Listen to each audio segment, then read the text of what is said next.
चलिए, good morning everyone. So today exclusive online class, because offline बच्चे बहुत परेशान करते थे हमें. चलिए, तो let us begin then.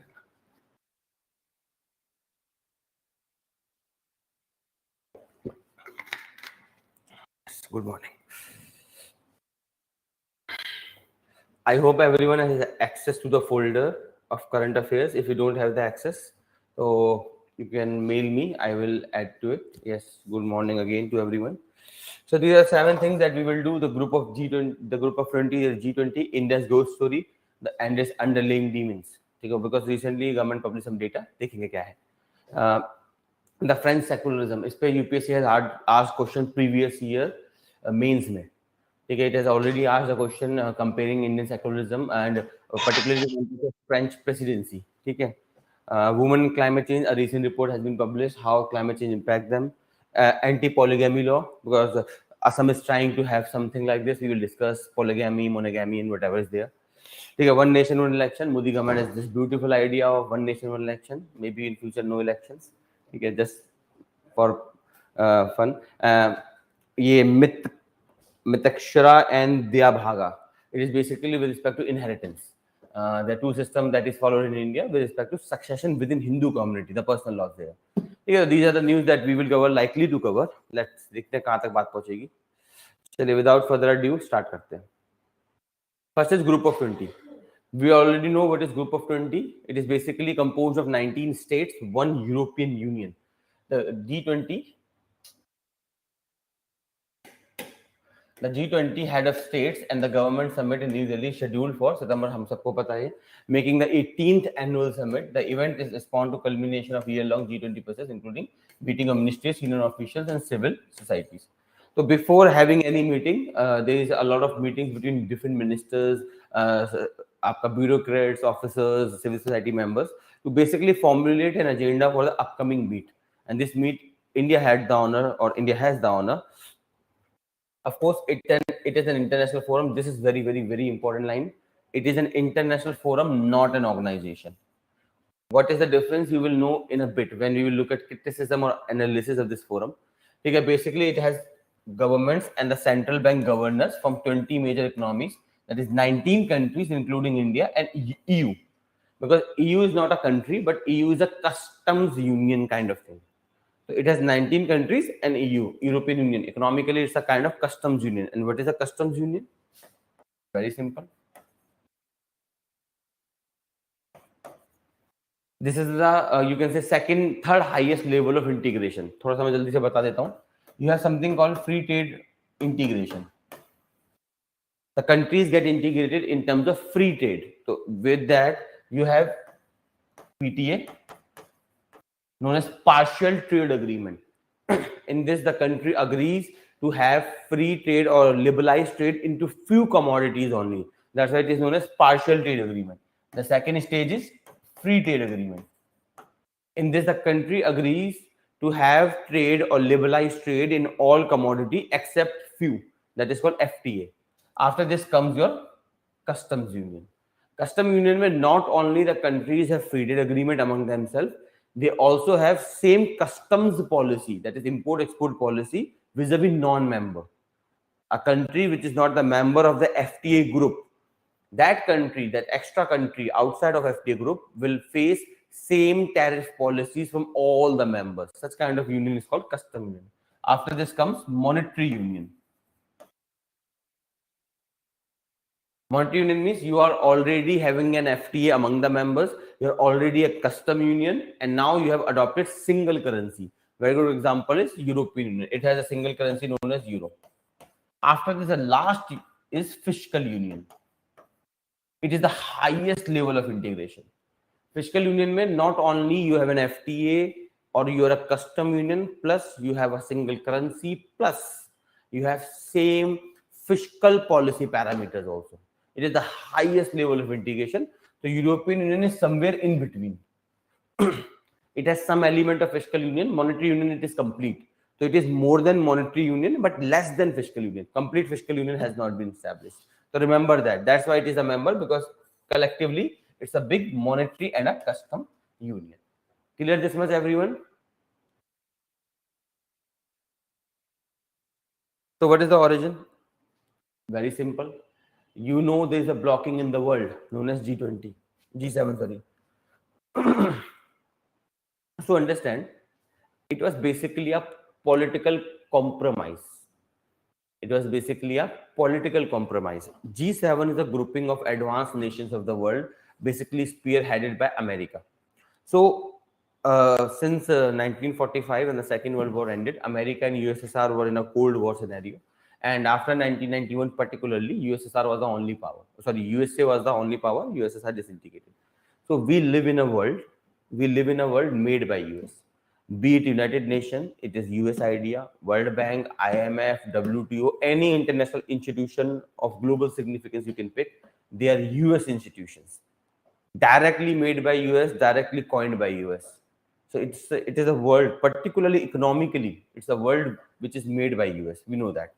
So what was the problem is, by 1990s, there was a concern among the world, particularly with ASEAN financial crisis, East Asia and Southeast Asia in 1990s. It was a hot money crisis. ASEAN countries, this is a grouping of now 11 members in Southeast Asia. These members faced an economic crisis, and this economic crisis was based only because of neoliberal policies. Of whom? Of World Bank and IMF. World Bank and IMF are US controlled institutions, so they impose neoliberal values on any country that goes to them for help. Just like India went in 1990s for help when we faced severe BOP crisis. IMF imposed neoliberal policies on India. Same was done on other countries, including the Southeast Asian countries. So neoliberal policy basically means dismantling of government control on everything, because of which easy money can come in, easy money can go out. ASEAN countries had this, a virtually liberalized setup. So everyone could go into ASEAN country for investment, but at the same time, everyone could move out of ASEAN for investment. So that is what exactly happened. This is called hot money. Hot money is the money that comes quickly and goes out quickly. ASEAN country faced a severe crisis because the money came in quickly because of liberalized economy. But as soon as the crisis was felt, everyone left ASEAN countries toward America. This is the peculiar thing about America. Majority of the world crisis starts from America, but everyone runs toward America. Psychic control है America का दुनिया पे, crisis भी America में होता है, लोग भागते भी अमेरिका की तरफ है. For example 2008 crisis started with America, everyone run toward America. whenever there is economic trouble in the world, everyone runs toward America. So this is psychic control America has. Same thing happened here. As soon as the crisis started to manifest, it was evident that the ASEAN countries do not have sufficient foreign exchange to transact in export import. Ultimately, they started fleeing. This is not the ASEAN financial crisis. It happened precisely because of neoliberal policies of IMF and World Bank. This is the biggest reason. Because of this, the G7 came under criticism. This US established world order came under criticism. And then they thought, yeah, if we do not give place to the rising countries, particularly by 1990s, China and India, they started to demand we also want part in world governance. To understand this, G7 thought, if we do not give a place to these powerful emerging countries, particularly India and China, a place on the global platform of world economic governance, then they will form their own platform. जैसे NAM हुआ था, BRICS हुआ, तो उनको ये concern था, if we do not expand G7 by including even these countries which are now significant more than the G7 countries. G7 में US के अलावा there is no country which can compete India and China. China is the second largest economy, and India by the end of this decade, it is assumed it may become the third largest. Not this decade, then next decade. But by 2040 मान के चले, India will be the third largest economy at most. So there was a concern that if we do not give place to these new powers, they will form a new grouping. Then there will be two groupings in the world. G7 of developed countries and whatever name we will coin of developing countries.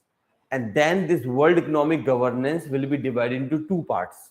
the same Cold War scenario could come into play, where there will be two factions fighting with each other. Same will happen if G7 does not expand.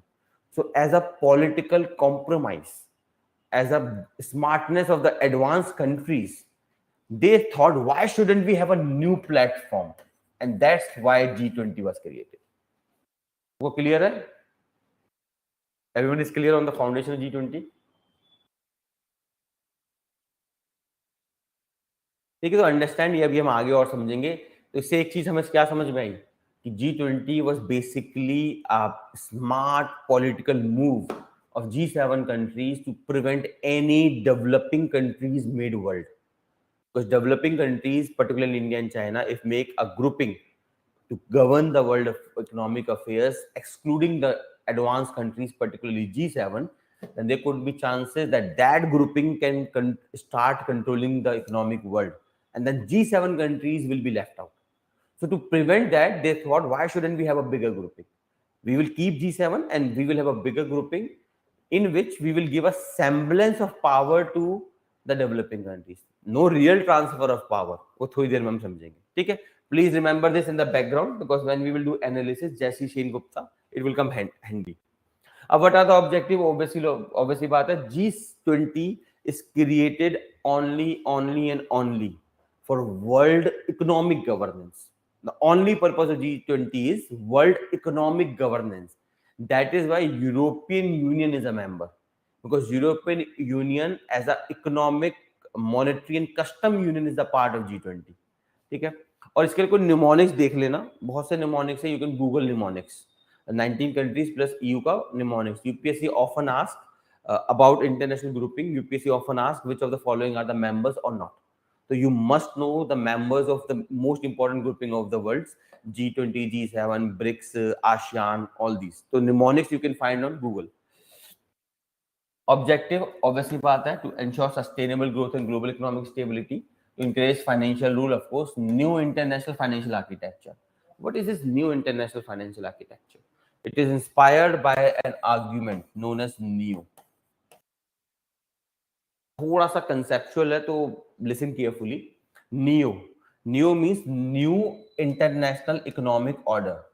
This is something you study in international affairs also, and also in world affairs in terms of Cold War.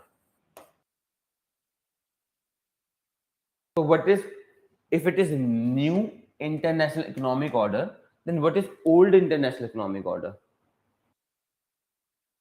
The Old International Economic Order is basically what you call today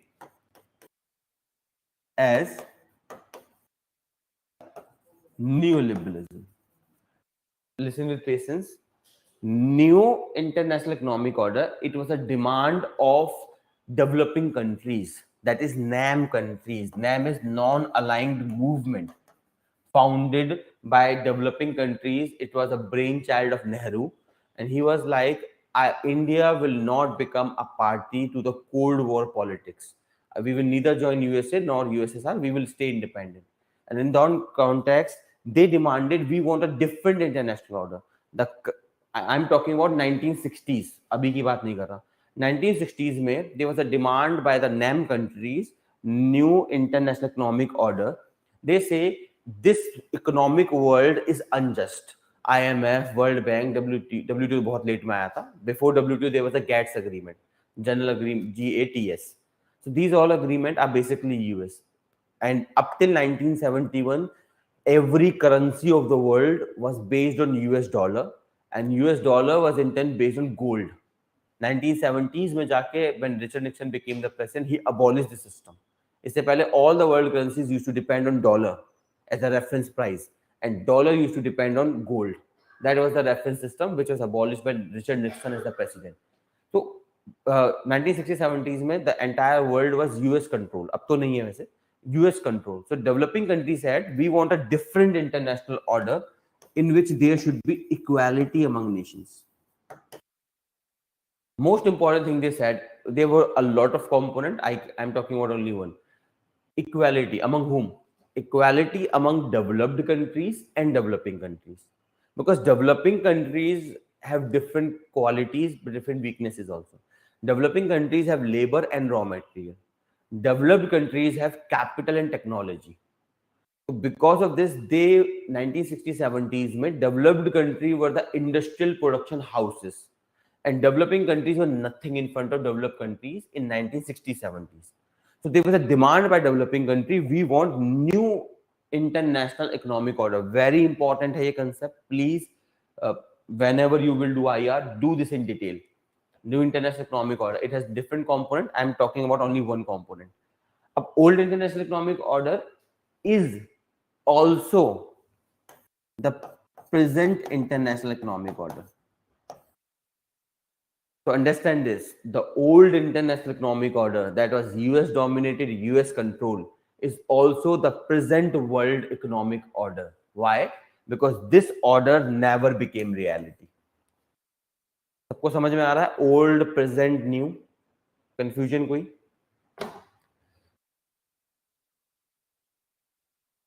कोई भी जैसे कुछ confusion हो?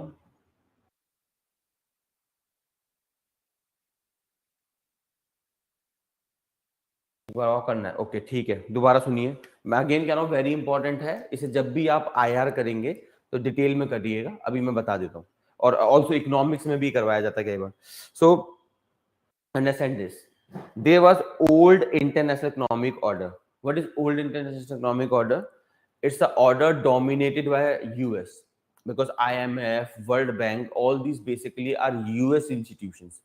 They are based on the ideas of open liberal economies. They're governed by free trade, governed by demand and supply, no government control. That is a kind of old international economic order. Something you also know in economics is classical economics. Classical economics, which is governed by Adam Smith's idea, governed by basically demand and supply only. तो ये था आपका old.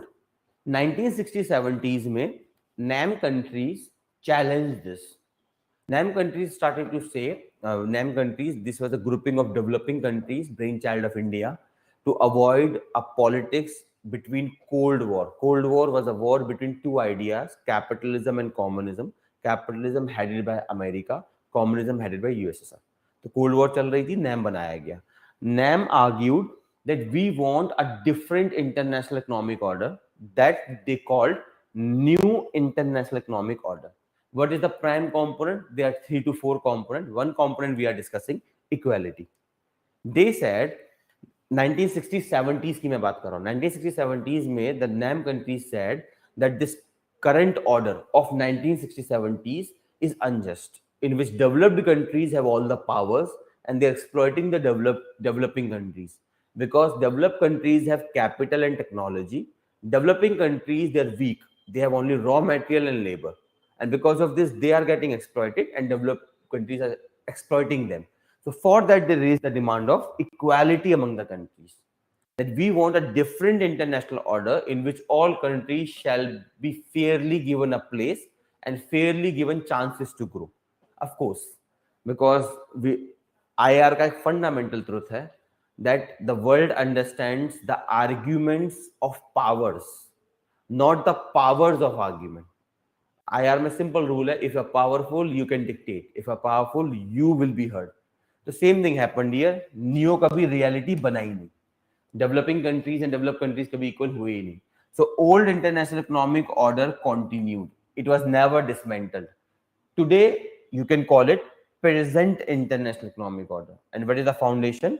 Neoliberal. अब समझ में आया? Yes, Fauziya. Anyone else? Aditi clear? ठीक है, चलो, तो इसे याद रखिएगा. और अगेन मैं कह रहा हूं, इसे डिटेल में करना. नियो क्या है, what are the components of neo, और इसी से इंस्पायर्ड है ये न्यू इंटरनेशनल फाइनेंशियल आर्किटेक्चर. चलिए आगे मूव करते हैं. तो objectives are clear. So we have seen the what is G20, the foundation of G20, then objectives. Now comes to the members and guest. These are the members. आप mnemonics कुछ ढूंढ लेना Google पे. Apart from these members, including European Union, which is a kind of customs monetary union, the managing directors of IMF and World Bank are also there. Common sense. It's an economic grouping. I am insisting on this again and again. The G20, the only purpose for which G20 was created was to create a new economic order in the world. It has nothing to do with remaining other issues. तो ये बात main centre पे याद रखिएगा. That's why, of course, IMF and World Bank are economic forums or economic organizations, so they must be on G20. Apart from this, every G20 member has one vote. Remember this point also. Every G20 member has one vote, and there is no criteria of joining G20. Why there is no criteria? Because till today, no country has been excluded from G20 and no country has been included in G20. तो हमें अब पता ही नहीं है since 1999 जब ये बनाया गया था. After that we have no idea what is the criteria. अब कोई कंट्री को निकालते हैं, किसी को ऐड करते हैं, तब हमें फ्यूचर में we can know कि what is the criteria. तो right now there is no criteria which can be talked about how to join G20 or can get out of G20. All members are equal. One member, one vote, one voice. Every year the presidency, it revolves around countries. The presidency also invites different countries which they feel may be important for debate discussion this year about world economic order, so they invite them. Usually Spain is always invited as a permanent invitee. The other countries they can invite any country they feel like we should invite that country, they can invite, and that depends upon the presidency, and the presidency revolves among G20 members every year. Okay. Numerous international and regional grouping also take part. Obviously, it's economic grouping and everyone is interested in economics. So these are few points. Please remember everyone that IMF and World Bank chief are present. No formal criteria of joining. One voice of every person. Presidency invites guests and Spain is a permanent guest and different organization participates. अब आते हैं G20 in Troika. What is this Troika in G20? The biggest thing about G20 is, which we studied in the very starting line, it is a forum, not organization. What is the difference between forum and organization? Forum is just a platform of discussion, debate, and arguments. Organization has a proper structure. Just for example, Government of India. Government of India is not a forum, it's an organization because it has hierarchy. The biggest thing about hierarchy organization is hierarchy. From president to the peon, there is a proper hierarchy. Who is what is the level, what is the duties, what is the responsibilities. Unlike on a forum, forum में ऐसा कुछ नहीं होता. Forum में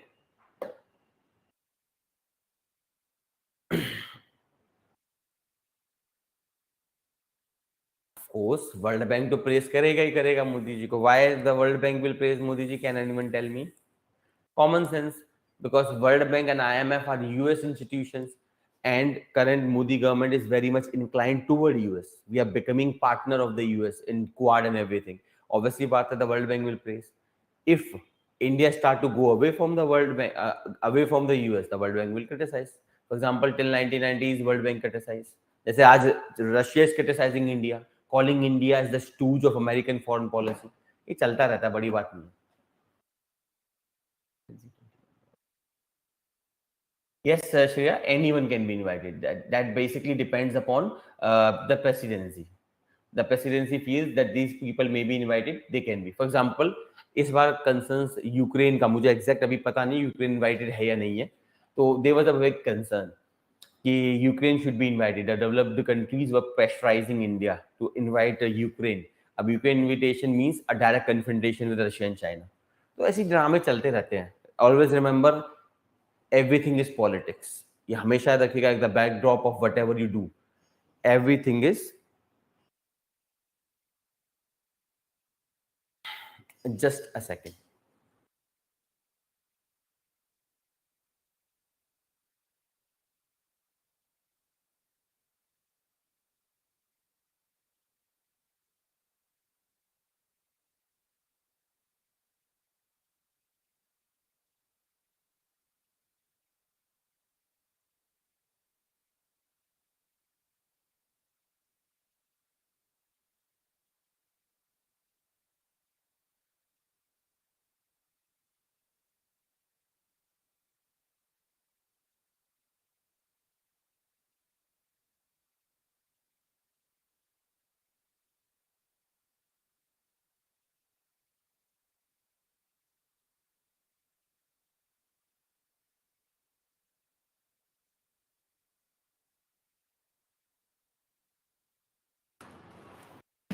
Sorry for that. So keep that in mind. Jaldi se what is Troika? Because it does not have a secretariat of its own. It's a forum, not an organization, and forums do not have a secretariat. Because of this, it constitutes Troika. What is Troika? The previous president, the future president, and the current president. They form a kind of Troika. So remember this term. What is a Troika in G20? The previous presidency, the current presidency, and the future presidency. They all kind of try to make cool anyone could be invited. ठीक है, please remember this term Troikaa. अब आते हैं जल्दी से strength of G20. इस पर बहुत टाइम लग गया, जल्दी देखते हैं strength of G20. The strength is the 2/3 of the world population and 85% of the global economy. So indeed, it's a very significant organization in this world. India has the least GDP per capita out of all G20 member. India's GDP per capita. ये मैंने आपको पहले भी समझाया. GDP is not a good measure of development. GDP is a very erratic measure. For example, out of 140 crore people, even 2 people earn, they can also increase GDP.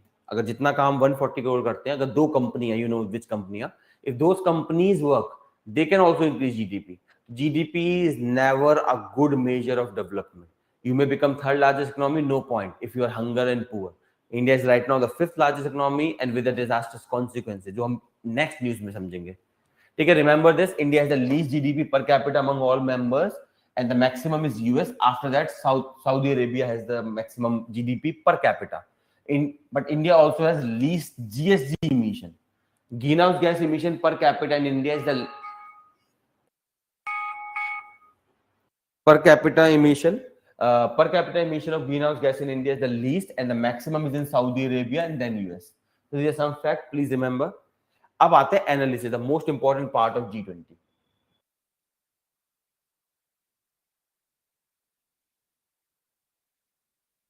So Jasri Gupta has given an analysis. What is the problem with G20? The biggest problem in G20 is it has no headquarter or permanent staff. Because of this, it is the presidency which decide what will happen with G20. The presidency controls narrative. The presidency has every onus to see what can happen, but there is a weakness also. The weakness is because it has no headquarter or a permanent staff, there is no follow-up action. This is the biggest problem with G20. The voice of G20 is short-lived because there is no secretariat or a staff, so no follow-up can be taken. Nobody knows. मान लेते this year we agree on some ideas कि we will do this, we will do that. G20 country agrees. अभी तो ये भी देखना है G20 country agree कर पाएंगे नहीं कर पाएंगे because the draft that has been proposed by Modi government has been rejected by a lot of members because वो यूक्रेन के चक्कर में they want Russia and China to be included and this kind of drama is going on. तो बहुत political negotiation चलेंगे इसमें, देखते क्या होता है. So the problem is even if एक तो draft को agree करना मुश्किल है, the final concluding remarks, even if you adopt some agenda or you adopt some concluding charter or something, there is no follow-up action because follow-up actions are taken by bureaucracy and bureaucracy is not present in G20. It's just a forum of discussion. So the only hope is that member state take forward some of the decision. The only hope यही बचती है कि member willingly takes. There is no conclusion. This is the first and the biggest problem with G20, that most of the agendas agreed on G20 are never followed up. First thing. Second, dilution of agenda. Remember I told you in the starting of G20, it was created as an economic grouping only. The main purpose was, it was a ploy of G7 countries to avoid that developing countries, particularly India and China, should not make a new grouping. And then G7 will be left behind. So they feared this. Because of this, they thought, why shouldn't we have a bigger platform? So dilution of agenda. Over time, what is happening? G20 was created only and only for global financial stability and creating new international orders, economic orders. But now it covers virtually everything.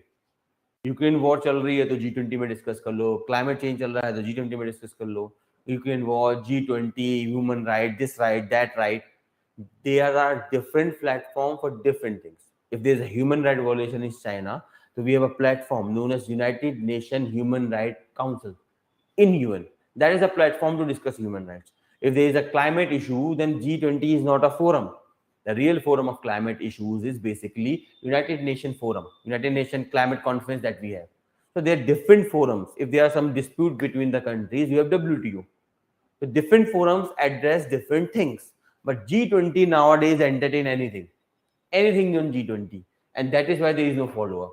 So remember two weaknesses according to Jashishen Gupta of ORF.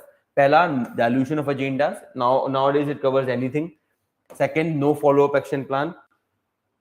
This point I already told you. G7 prominence, because G7 was basic. I told you G20 was an idea of G7 to avoid creation of a blocking by developing countries. So, but nonetheless, remember G7 always dominates. Why they dominates? Because there is a fundamental truth of IR, which I told you earlier also, that in this world we hear the argument of powers rather than the powers of argument. This has been said by C. Raja Mohan. Please remember that. Last is rise of populist and authoritarian. This is a new problem. Nowadays, according to Jashishen Singh Gupta, G20 is becoming an exclusive club of dictators. Remember, I have told you two kind of dictators are in the world. One is known as proper dictators, like Saudi Arabia. It's a proper dictatorship. Other brand of dictators are rising in power, known as soft dictators, which I have told in current affairs also and classes also. Soft dictators are the people who rise in democracies. They appear like populist leader. They appear like the most popular leader in the nation, but they have dictatorial tendencies. They control institutions. They dilute institutions' power. They use them as pet dogs.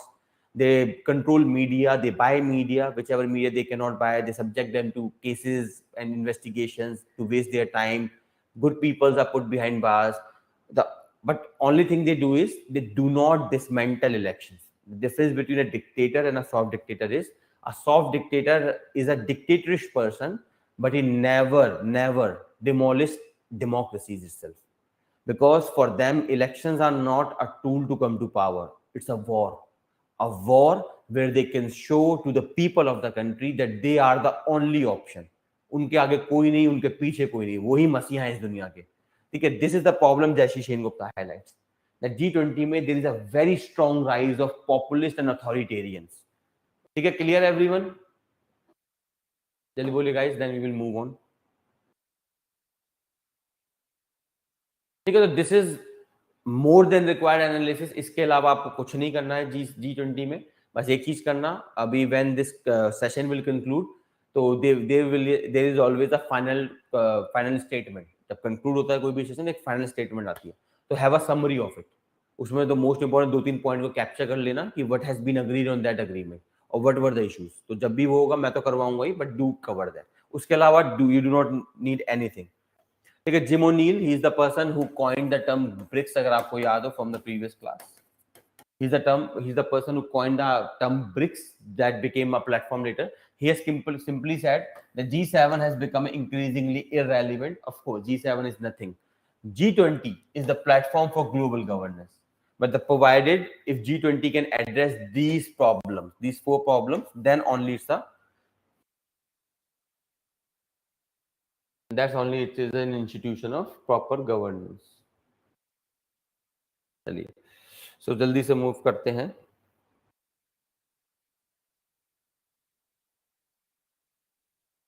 So G7 happened, मैंने इसे include कर दिया है so that you can compare between G20 and G7. तो G7 में basically India was said as a natural ally of G7 country. You know now India is often invited into G7 grouping. Same reason, understand. IR में एक चीज हमेशा याद रखिएगा, nobody loves you, nobody whatsoever. If anyone is singing a praise for you, so they want something from you. Very simple. If they're singing a praise, तो कुछ तो गड़बड़ है. And same goes here, because India is now inclined toward Western countries. We are becoming a partner against China in Western alliances. That's why there is singing of praise in Western countries for India and criticism in Eastern countries. For example, Russia, मैंने आपको बताया था. Russia, a country which used to praise India up till 1990s generally, or 2014 कह सकते हैं, when Putin became a strong man. तो तब तक Russia used to praise India and US used to criticize India. US was so critical of India that when Indira Gandhi went to US and Richard Nixon was the president, he used some word जो मैं बोल नहीं सकता against Indira Gandhi उस समय. It's a very popularly documented. Some words he used against Indira Gandhi and for Indians. This is Richard Nixon. I cannot show you this word right now. सोचिए, this was the problem because उस समय में India was a partner of USSR. आज same चीज है, India is a partner in west, तो west is praising singing praises for India, USSR criticising. वैसा खुल के क्या, सॉरी, रशिया खुल के कह रहा है India is now a tool of US foreign policy. तो चलता रहता है. Remember, nobody praises you because they loves you और they like you, only because you are important for them. Right now India is important for of course the develop countries. तो इसमें कोई हंसेगा नहीं, but please understand, Modi ji ने कुछ बोला था वहां पे G7 में. मोदी जी ने बोला था India is a natural ally of G7 against the threat of authoritarianism. ठीक है, तो ऐसा भी दुनिया में होता है कई कई बार कि you have to say things, you have to do things. Next, the nation reiterates need for new health surveillance. Basically in context of corona and everything it came. Apart from this, there was a sharp pitch Biden against aggressive new bully China. एक चीज याद रखिएगा US foreign policy में, that for today US के लिए the only enemy US consider is China. Today for US, China is the only enemy. The Biden's administration worldview is that it has to contain China at all cost. It is the only challenge to US supremacy. Russia को US does not see a challenge. According to US, Russia is a declining power capable of mischief only. According to US, Russia is a declining power capable of mischief in the world only. And that too with China. The main and the only concern of US is China and China. That is what Biden said. Biden and also his former presidents of Donald Trump, they are all against new bully China, calling out China as stealth capitalism. Chaliye, anyway. So as a reference I have put this, just read it once and you are done. चलिए जल्दी से move करते हैं, बाकी क्या है इसमें. अच्छा, analysis of India's presidency, what India will gain from this presidency. Most important, India's soft power. India can use this platform and India will use this platform under the Modi government to project itself the leader of the world. वो तो हमें चाहिए. And we will use this platform to show to the world a rich tradition of India and most important, unity in diversity. Soft power में ये तो है. In the Modi government will use this opportunity. It's a very good opportunity. Understand, geopolitically geoeconomically इसका कोई खास significance नहीं है, but India के कॉन्टेक्स्ट में सॉफ्ट पावर का बहुत सिग्निफिकेंस है. India has got this platform, so we can use this platform to make the world understand India better, to make the world see India's unity in diversity. ठीक है, वो बात अलग है, यूसीसी वगैरह चाहती है सरकार. According to Ashok Modi published a big articles. He criticized some of the features of G20 this year. He said the billboards in Delhi are advertising this month G20 summit. The roadside stalls and shops have been demolished that tarnished Prime Minister Modi's image. ये मैं कहूँगा it's moral bankruptcy of the government. It's literal moral bankruptcy of the government. In order to show to the world that India कितना बढ़िया है, you are basically demeaning your poor citizens. Same thing happened when Donald Trump visited India. The Modi government particularly, what they did is all the tenements that were present on the roadside, they construct a wall. Imagine करिए कितना humiliating है ये. These people are citizens of India. They are poor. It's your fault. The government's fault. The economy is downsliding. It's your fault. And you're constructing a wall not to hide these people as if they are some cockroach or something you're hiding. It's ethically, morally bankruptcy and nothing less than that. चलिए anyway, बाकी सरकार की मर्जी है. But anyway, it could attract bad press. बाकी देखते क्या होता है. Next is shaping the agenda of global south. ये आपको समझिए आ गया, सॉफ्ट पावर प्लेटफॉर्म है, बाकी चीजें कर सकते हैं. अब इसमें क्या होगा वो तो अब पता लगेगा हमें बाय 12, 13, 14 तक. We will get to know what has really happened. So these are the chances. ठीक है, I have given a very good time to this. Please understand this. जल्दी से आते हैं नेक्स्ट न्यूज पे. India's growth story and the underlying demons. Recently, some articles were published because NSO, India में the GDP data is published by, remember this body, NSO, National Statistical Office. It is publishes the GDP data. Recently, it has published a report highlighting India's growth. According to the new report of NSO, India is witnessing a very strong growth of around 7.8, which is more than 6.1 of previous quarter. 7.8 is a very good growth in corona period. Indeed, very good growth. On this, some articles I have studied, I want to show you. It was also highest reading since equivalent period 2022, where growth stood at 13.1. ये उसकी बता रहा है, क्या बोलते हैं, cumulative average की बात कर रहा है. तो do not think कि 7.8 इससे better कैसे हो गया. So 13.1 was the best we had in a quarter, but this is also a highest reading since. It was the best. After that, the second best is 7.8. That is what this line is saying. So it's a good news. Nonetheless, no doubt over this. Indian economy, according to this report, has returned back. Now let us see the analysis of the report by scholars. So Brahmachalani published an article highlighting India's strength, particularly economic strength. First is India is the world youngest country. आपको पता ही है. India में median age is 28.2. It means 50% of people in India are below 28.2. Median age means 50% mark. 50% of India's population is below 28.2. That's why we are such a noisy population. ठीक है? It offers huge demographic dividend, very significant. But problems मैं आगे बताऊंगा. India has become the first country to land a spacecraft on the moon, potentially water in the South Pole, of course. Why it is important economically? Because it will attract more and more businesses in India. With the ISRO reaching to the moon, more and more business, because business, space travel and everything is very costly business. And NASA used to earn billions of dollars out of it. जब भी किसी को कोई satellite launch करनी होती है, everyone cannot have a launch vehicle. For example, a private company or something, except Elon Musk, उसकी बात अलग है, वो अलग व्यक्ति है. ठीक है, majority of the people do not have that. तो उसके लिए it could attract a good business model. Second, India's population has officially surpassed China. ये हमें पता ही है. Now we are the populous country in the world. These all facts are very important. Remember them. The median age is 28.2. We are the largest population. India is also the world's fastest growing economy. And it is projected that India will account around 13% of global growth. India is the fastest growing economy, and it is projected that India will account around 13% of global growth in next 5 years, surpassing US. US share will be in the global growth. Again, not global economy. वो अलग चीज होती है.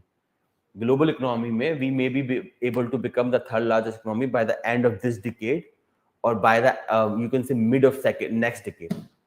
But growth wise, which will grow highest, in that scenario, India is likely to corner 13% of the global growth, which will be higher than US. It does not mean India is better. मैं फिर कहूँगा, do not interpret this line as India's socioeconomic condition will be better. It's about growth, not socioeconomic conditions. India's GDP is poised to overtake that of Japan and Germany. It is, मैंने आपको बताया ना, there are chances that by the end of this decade, India is likely to become the world's third largest economy, just after US and China. US is the largest, then China, then India. Prime Minister Narendra Modi has made some efforts, according to Brahmachalani. Particular effort is he has modernized outdated Indian bureaucracy. Just a particular example, Indian Revenue Services.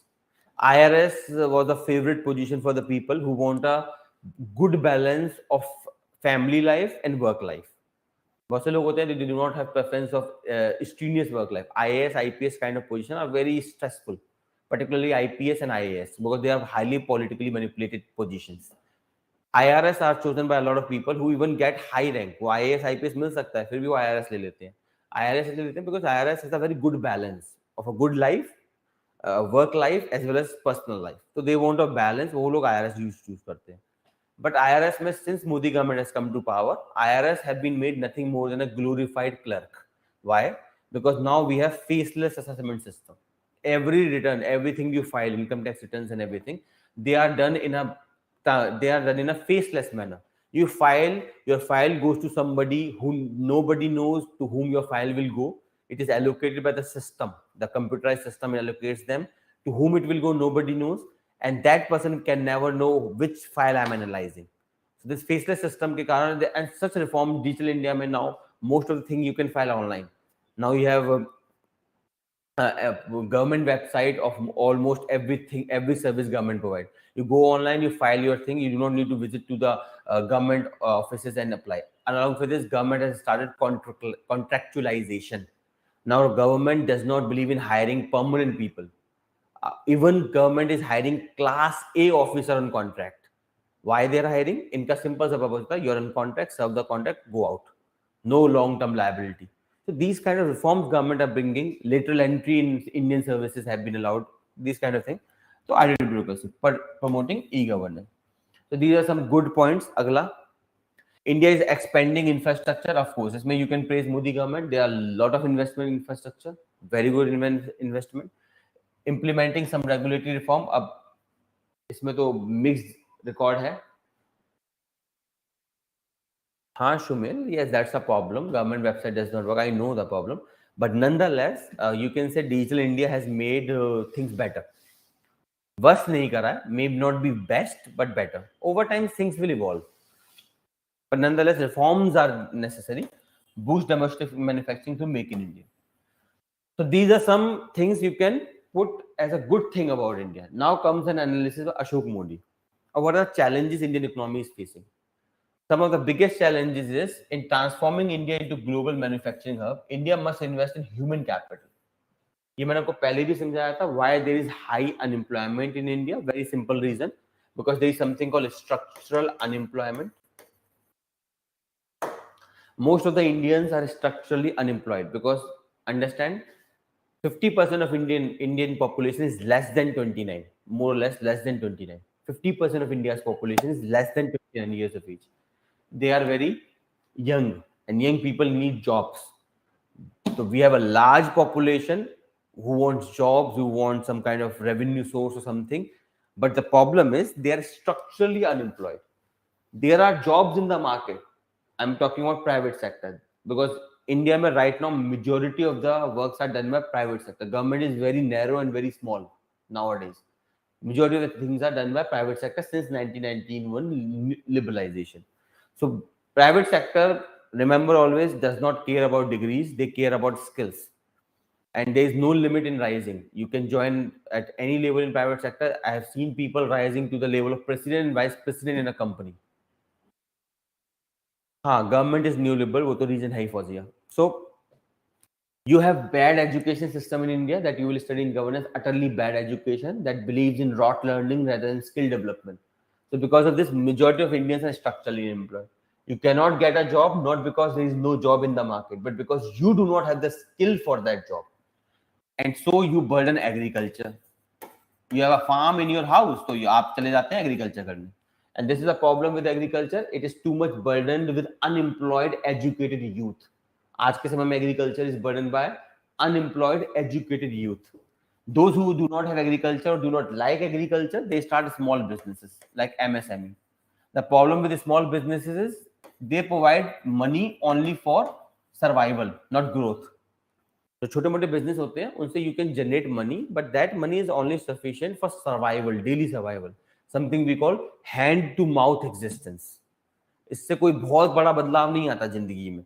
Nonetheless, कुछ होते हैं. I'm not saying every business, like startups.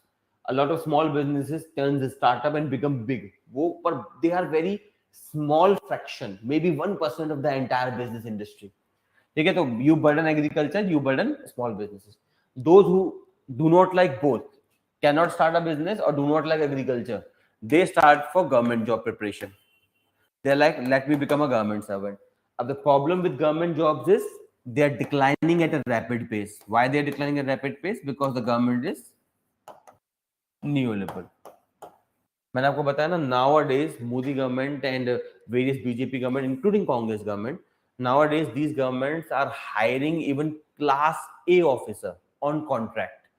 Permanent appointment nahi, contract. For example, Himachal Pradesh PSC, I think previous year, previous to previous year, they issued a notification for director level positions, class A officers, जैसे IAS IPS होते हैं. So what they did is, in that notification, they proper exam was there, prelims, mains, interview, exact PSC exam, जैसे you have UPSC exam. But the only thing is, they were hiring contractual A class officer on a 5 years contract, renewal subjected to conditions. So this has become, or Modi government particularly is being said, it is a government run by consultants. आज के समय में consultant, you can go to any government office, you will find consultant. You can go to any ministry, you will find consultant. Consultant are private people. They are private employees of private companies taken by the government to work in offices. Apart from that, you find lobbying too much. तो ये आप इसे criticise कर सकते हैं, praise कर सकते हैं, वो अलग बात है. You can criticize this, you can praise this. That's a different thing, but you must understand the fundamentals. Things have changed. If you are not accepting the new normal, then you will be in pain.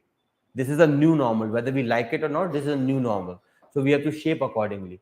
So for the students who love power, and God forbid if something happens you could not clear UPSC, then the second best option is do masters in public policy. अभी आप कर सकते हैं, इग्नू वगैरह से कर लीजिएगा, masters in public policy करिए. Government nowadays hires consultant and they ask masters in public policy is a very good option if you love powers of corridors of power. So you will serve in corridors of power, you will may not be IAS IPS, but nonetheless you will be no less person. देखिए journalism भी अच्छा option है if you love power. Anyway, this is the reason, that is the first point. That is why India is unable to become global manufacturing hub. एक और reason है जो मैं इसमें जल्दी से ऐड कर देता हूँ.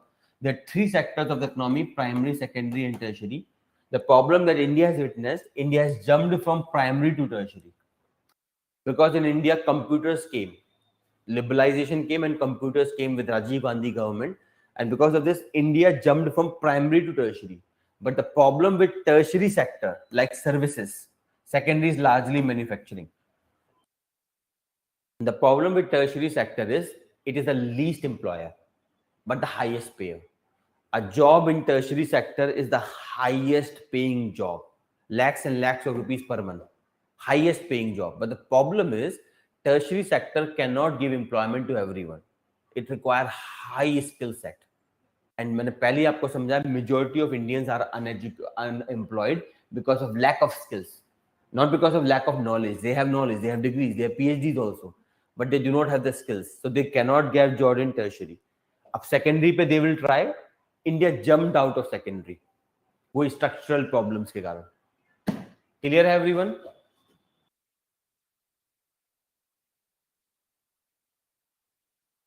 बोलिए guys, clear? Any question?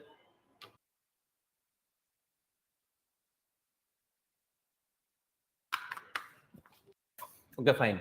So we have seen strength of Indian economy. Then we have seen the biggest problem Indian economy is witnessing, particularly this jump from primary to tertiary and this unemployment scenario that is not allowing Make in India program to make to kind of convert India into a global manufacturing hub. Another problem that has been identified is that India is the world's most culturally diverse country. This is what the Economist has said. The Economist, it's a magazine as well as a newspaper. The Economist once popularly said that India is a continent masquerading as a country. They are saying the diversity that is in India is the diversity you see on a continent level. So India is a continent. It behaves like a country. That is the reason India has so much of diversity. Because of this, but what is happening is India may the divisions and polarization is a very big challenge. A stable society is a precondition of a future power. If you really want to become a superpower, you must have a stable society. But if you talk about this Hindu-Muslim drama, this and that drama, हर वक्त India Pakistan in Hindu Muslim keep on going on lynching and everything, तो it's a big concern, a very big concern over the economy. ठीक है. अब आते हैं issue with national accounting. National accounting basic, हाँ इसी बहुत ड्रामे हैं, तो it's a waste of time. And मैंने भारत वाले केस में पहले भी बोला था, ये जो डिबेट चल रही है इंडिया भारत में, that there is no point. आप चाहे इंडिया को भारत इंडिया बोलो, भारत बोलो, हिंदुस्तान बोलो, कोई फर्क नहीं पड़ने वाला. It's a फर्जी debate. You know some debates are erected so that diversion of ideas can take place, diversion of people. It's a फर्जी debate. It will not do anything. इससे क्या फायदा होगा? क्या किसी गरीब को खाना मिल जाएगा, या उन रेसलर्स को, the wrestlers who for fighting, आपको पता है किसी के खिलाफ, उन्हें जस्टिस मिल जाएगा? कैसे निर्भया जैसे कांड नहीं होंगे? क्या इससे आपका जो इंडिया इस समय हंगर इंडेक्स में जमीन पे है, क्या वो ऊपर उठ जाएगा? क्या ग्लोबल फ्रीडम इंडेक्स में हम ऊपर चले जाएंगे? डेमोक्रेसी इंडेक्स में इंडिया एक फ्लॉड डेमोक्रेसी है, क्या हम बेटर हो जाएंगे? ये फर्जी डिबेट्स है, इनसे दूर रहना चाहिए. ठीक है. According to professor Ashok Modi, तो what is the problem with India's national accounting he has found.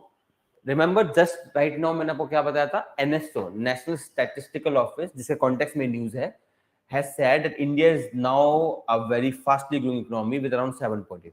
So Ashok Modi is a professor of economics. He has analyzed this data firsthand and he has found some issues. That issues we are highlighting.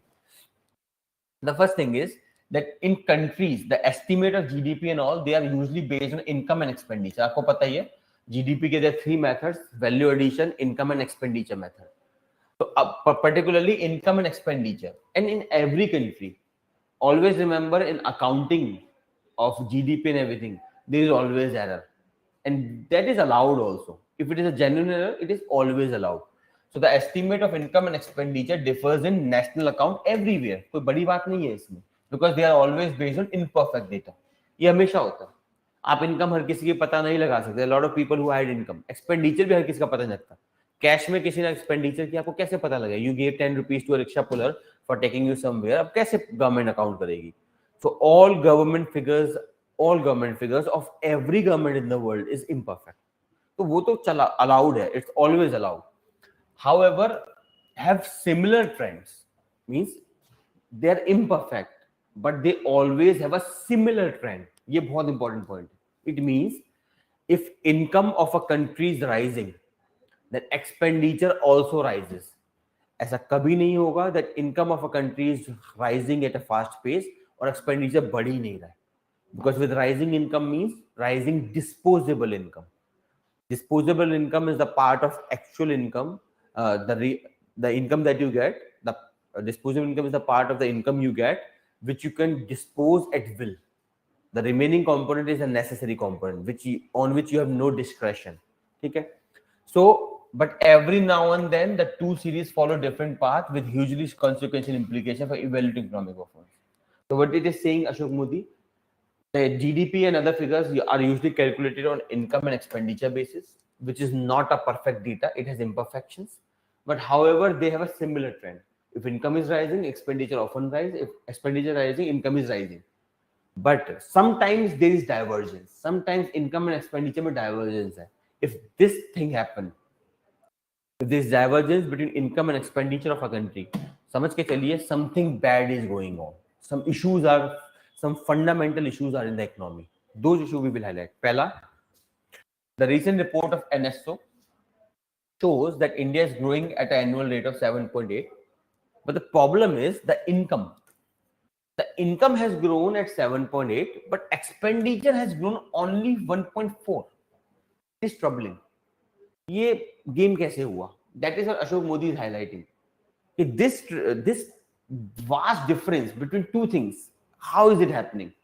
So he further analyzed this and he said because NSO treats India में NSO treats income as the right criteria. So he's saying the GDP figure जिसमें NSO कह रहा है India is now the largest economy growing at a very fast pace of 7 point or something. It is based on a data of income. If you calculate India's GDP based on the data of expenditure, it may be the least running economy. That's the argument he's trying to say. According to Modi, it is dangerous because NSO is covering up the reality of anemic expenditure at the times when many Indians are hurting and when foreigners are showing limited appetite for Indian goods.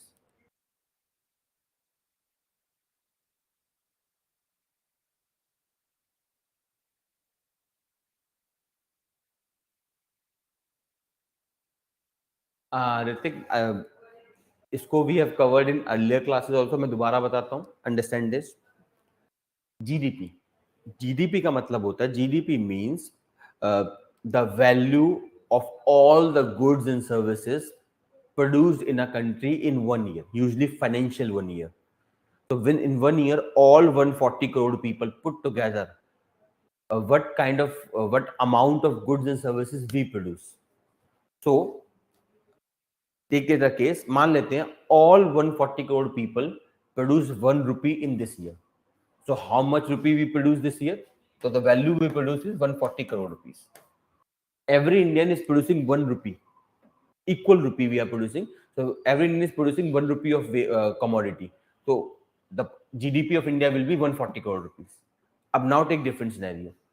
The remaining 130 crore people, या मान लेते हैं 99% of India's population is producing nothing, zero, nada.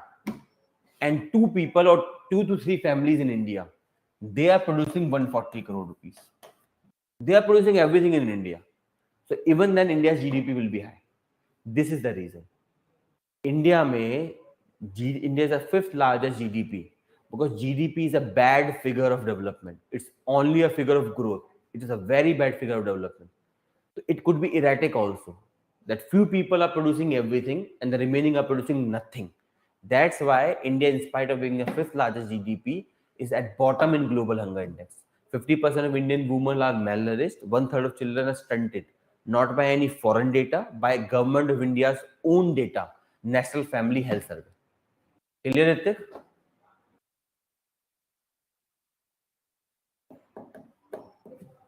चलिए आगे, ये वैसे ये point है नीचे, अभी देखते हैं इसे. सो I hope so everyone is clear what is the problem in India's national accounting. You can write this data if there is any question on GDP or India's growth figure. So you can direct, but name इसका जरूर लिखिएगा. Please remember the scholar's name, Ashok Modi, Professor Ashok Modi. So if you're writing a criticism of India's national accounting and the problems, so do mention according to Professor Ashok Modi. इनका नाम जरूर लिखिएगा. ठीक है. तो what is the problem he has highlighted? सबको clear है? NSO base their growth data on income. कहाँ गया? On income. They assume that is the discrepancy between the income and expenditure is erratic. They or assume that this discrepancy is wrong one and income is the right figure. Expenditure is not the right figure. If they calculate India's growth on expenditure, of course it will be very less because India's growth is expenditure is only 1.4. जबकि income में growth is 7.8. So that is one concern. Second देखते हैं. According to Ashok Modi, the real way of calculating growth of a country is basically based on both. You take a composite matrix of income and expenditure. Then you find out your macroeconomic aggregates like GDP, GNP and all. Then combine them to assess the state of economy. So that is what he highlights. That the problem with NSO data is it is taking account of only the income part, not the expenditure part. If we take a composite matrix, then the growth may be much lower than what is being projected in the media. And that is what is done by US. Most of the countries in the world, India की बात नहीं है, most of the advanced countries in the world do the same. Australia, Germany, UK, US, all these countries do this. They calculate their national aggregate by taking a composite matrix of both income and expenditures. Okay, so this is the problem he highlights. Okay.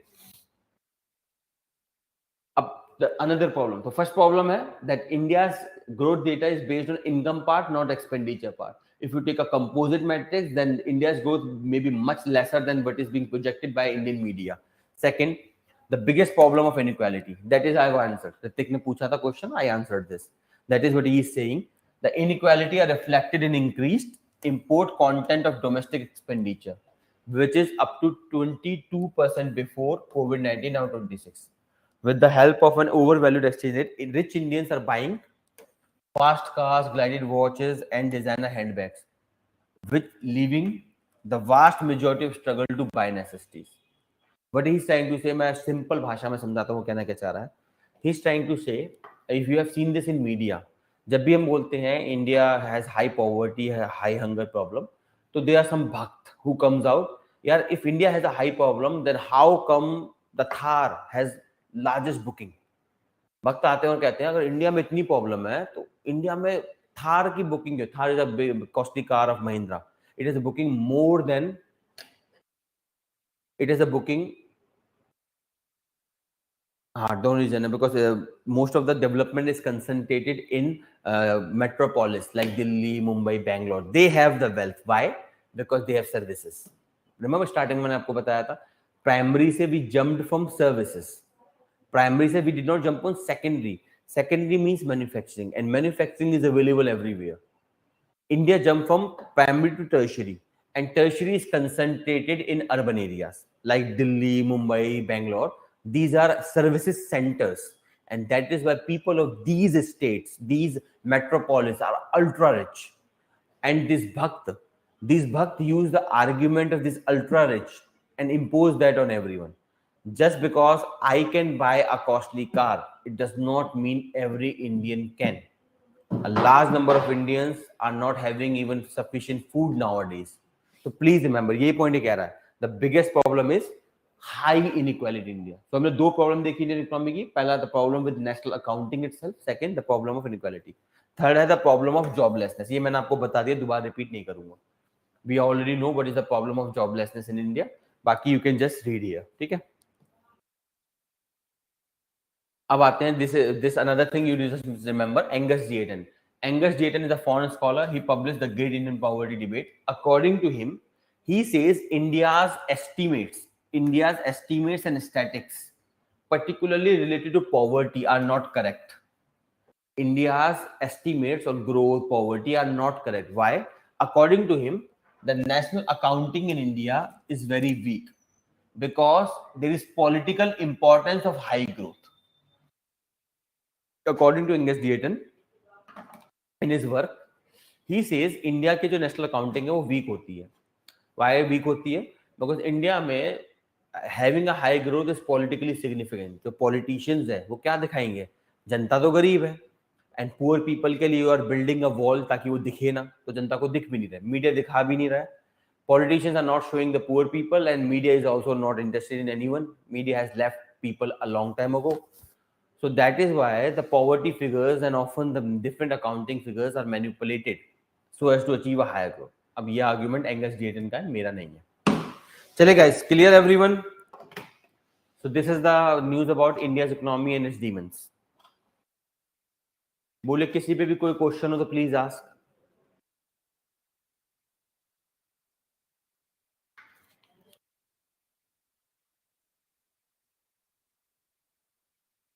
कोई question नहीं है. चलिए फिर अगली news पे चलते हैं. The next news that we have about is French secularism. हाँ ऋतिक, गो हेड. इतने में मैं ये करता हूँ, आप लिखिए, जैसे आप लिख लोगे मैं आंसर कर दूंगा.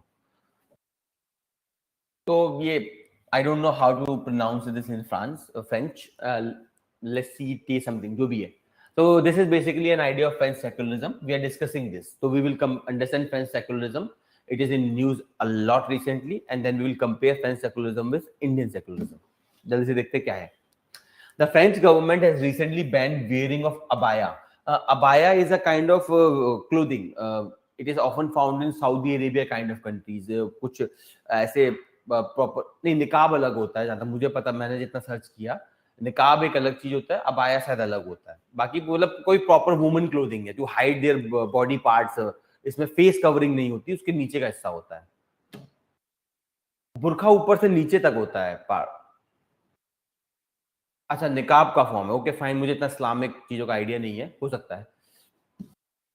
The role of joblessness and employment here is that affected by.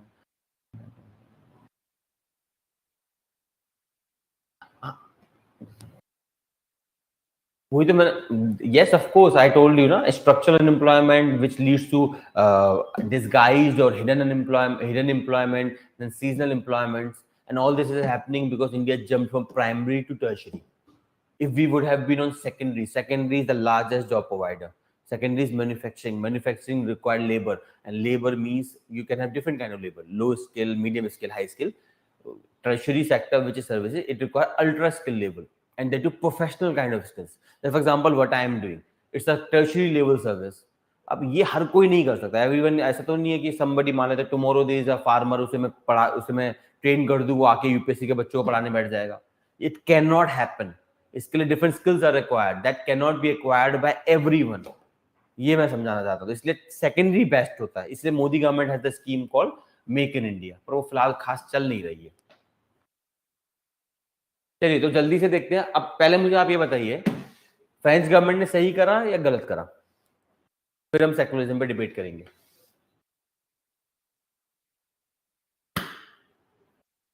Has the French government done the right thing by banning this जो भी ड्रेसिंग चीज है, अबेया, इन state run school?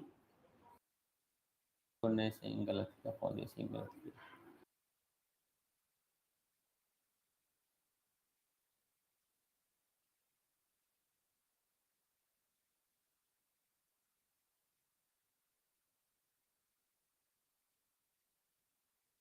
Feel free to से, जो मन में आया फील फ्री टू से, डोंट वरी। भारत सरकार नहीं हूं मैं, आप में से कोई अरेस्ट नहीं होगा, जो है बोल लो।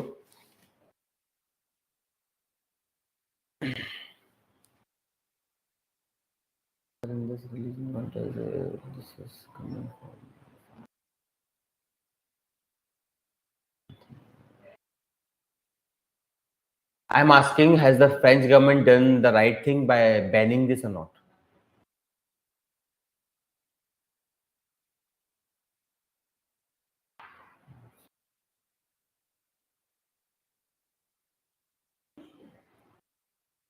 Okay, चलिए ठीक है, मतलब basically argument you have guessed the different kind of things.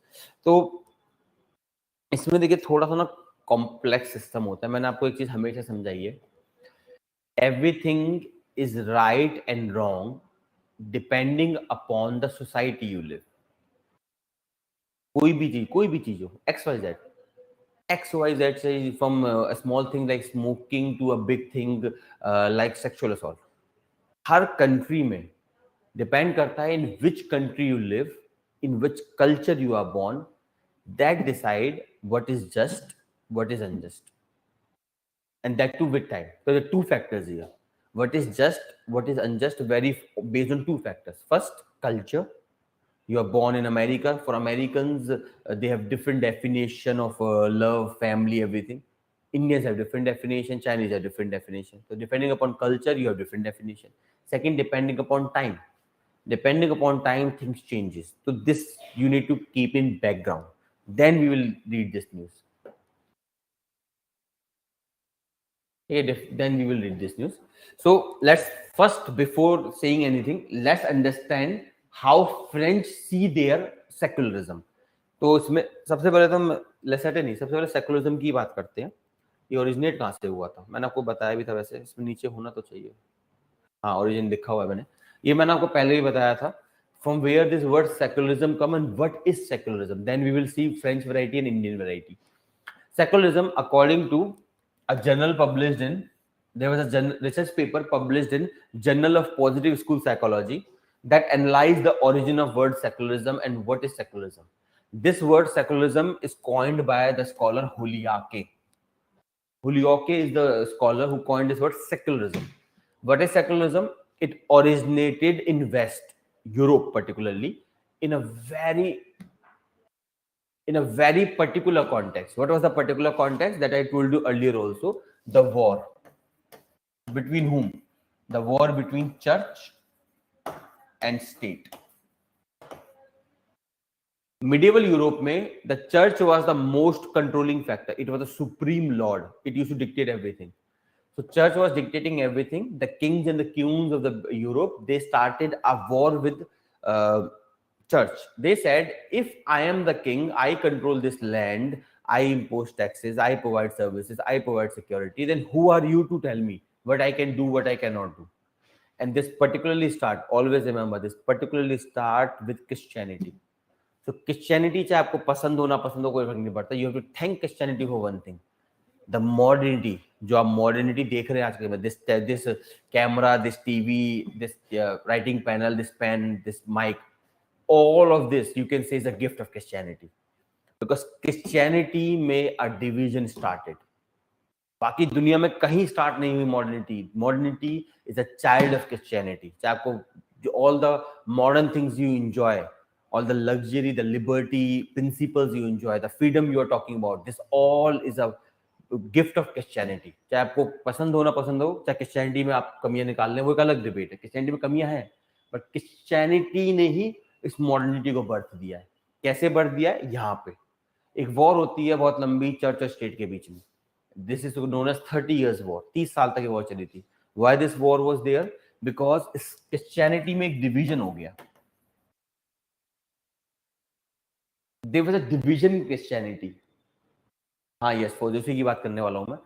Christianity में you have two branches. One is known as Orthodox. Orthodox Christianity, other is known as Protestant.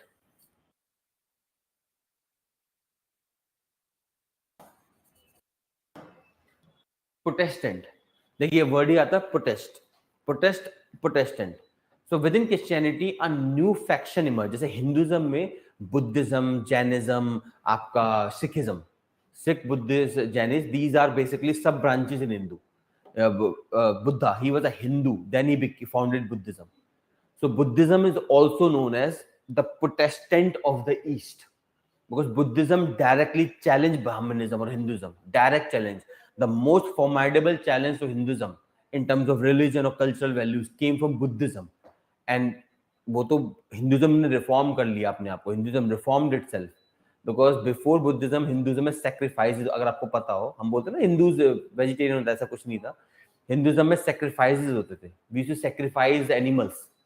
और आजकल आपने देखा है ना कितनी डिबेट होती है इसमें ईद पे some Hindu faction they start criticising कि यार these people are killing goats and all. Hinduism has inbuilt component of sacrifices. For example, आपने रामायण में देखा होगा अश्वमेध,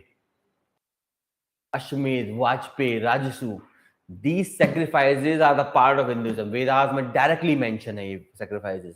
तो हिंदुइज्म में sacrifice was always an inbuilt component. वो तो जब Buddhism came as a challenge, because Buddha was an ascetic, he did not believe in hurting things.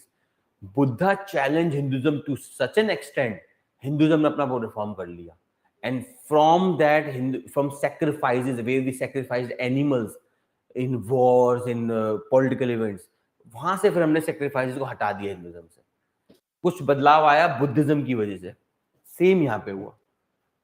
Christianity में the Orthodox Christians who believe in church completely, it was controlling the life of the Christians. Protestant emerged. Some people, मैंने आपको बताया ना, there is always two kind of people on earth.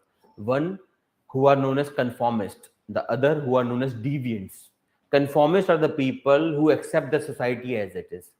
They do not challenge in what religion they are born, what culture they are born. They accept everything. उनके religion ने बोला you will be a बुरखा, तो challenge नहीं करना. क्यों पहनूं मैं बुरखा, नहीं सोचना कभी. हाँ, बोला है तो बोला है. अगर उन्होंने बोला कि you have to have a ghunghat Hinduism में, तो चैलेंज नहीं करना. You do not have to drink this, challenge नहीं करना. चिकन आप कभी भी खा सकते हैं सिवाय मंगलवार को, तो चैलेंज नहीं करना. क्यों, ये क्या ड्रामा है? या तो खाओ मत, खा रहे हो तो हर दिन खा सकते हैं, मंगलवार का क्या सीन है? तो the problem here is there are lot of people, majority of the population is conformist. They conform to the values, they conform to the religion given by parents, the values given by parents. They never question it कि why should I obey this. ये फर्क आता है आपका deviant से. तो ये थे deviants. इन्होंने चैलेंज करा. They challenged Christianity. They said why you should control this, why your narratives are right. और these Protestants helped the state. Ultimately 30-year war happens and the state won. And when this state won, a question came. Now state is supreme as per the Treaty of Westphalia.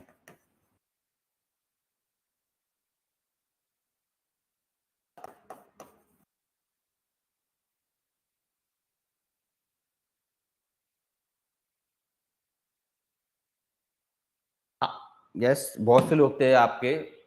Renaissance, देखिए, these events are more enlightenment, Renaissance is the primary point. मैंने पहले भी शायद आपको Renaissance समझाया होगा.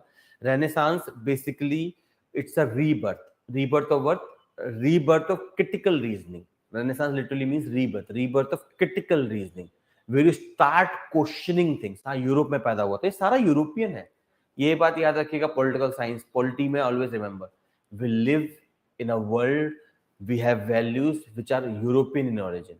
इस बात में आप कह भी सकते हैं Christians and Europeans have can pride over this कि majority of concepts, ideas जो पॉलिटी में पढ़ते हैं, polity is nothing more than European social sciences. All concept idea are European, originated in Europe, later taken to West. तो Treaty of Westphalia सबको समझ में आया. Protestant rise, Orthodox को they challenged, they supported the state against the church, and state won with the Treaty of Westphalia, and sovereign state became. This leads to the foundation of secularism. Secularism में it was made clear that because state is now supreme, it is above religion. Religion is below the state. State can do anything with religion. So it was decided that in public life, religion will play no role. In personal life, you can choose anything. आप personally जिसे मानते हैं मानो, doesn't matter. But when it comes to public life, for example, when you are Prime Minister of India, so you are not a Hindu, you are just a Prime Minister of India. according to this strict concept. This concept of secularism emerged in West. When you're Prime Minister of India, you are just a Prime Minister. You're neither Hindu nor Muslim nor Christian nor Sikh nor Islam. You're nothing. Just you're personally आप कुछ भी मानो. You may be a Hindu. You may be having a small temple or something to worship. Everything you can have in your house, not in Prime Minister's office.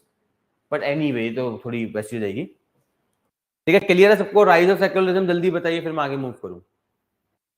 तो question किसी का?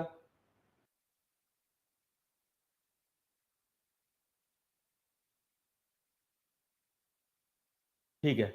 सो 19th century में French coined its own version of secularism known as laicite something जो भी है. ठीक है. It denotes a formal separation of state and church. Remember 30 years war, Treaty of Westphalia, and at that point of time it was agreed that in public life you cannot practice your religion. In public life, no religious symbol, nothing, particularly for state. Personal life आप जो चाहे करो. You worship anyone, you worship a demon if required, but do not do that when you are in public offices. But France has a very strict secularism. France में there is strict separation.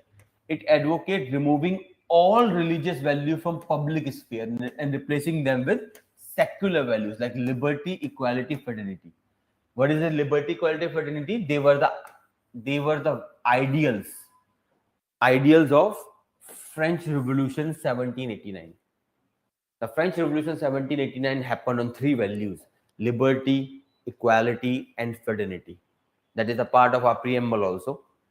Okay. The core objective is to foster tolerance and assimilation, confining religion to private sphere. वो जो मैंने आपको समझाया. Personal life में you can do anything, but when it comes to public life, you cannot do anything. And France has a very strict secularism principle. In public life, France में no religious, even religious symbols are not allowed. It's a very strict secularism. And in this, state plays a crucial role in upholding laicity in governments and public affairs. And government has been given the prime responsibility in French secularism version. अब let's see historical route. तो आपको पता ही है, in France after this drama they were Catholic schools. जैसे Islam में you have madrasas and all, you have Catholic schools. At the same time, most of the students attend free secular public schools. तो French secularism हम क्या समझ सकते हैं? पहला, French secularism means strict separation of state and religion. And strict separation of public life and private life. In private life, you can assume anything, you can believe anything. In public life, nothing but secular values, particularly liberty, equality, fraternity. बताइए यहाँ तक सबको समझ में आ गया? So we have understood origin of secularism, we have understood French secularism. फिर मैं आगे मूव करता हूँ.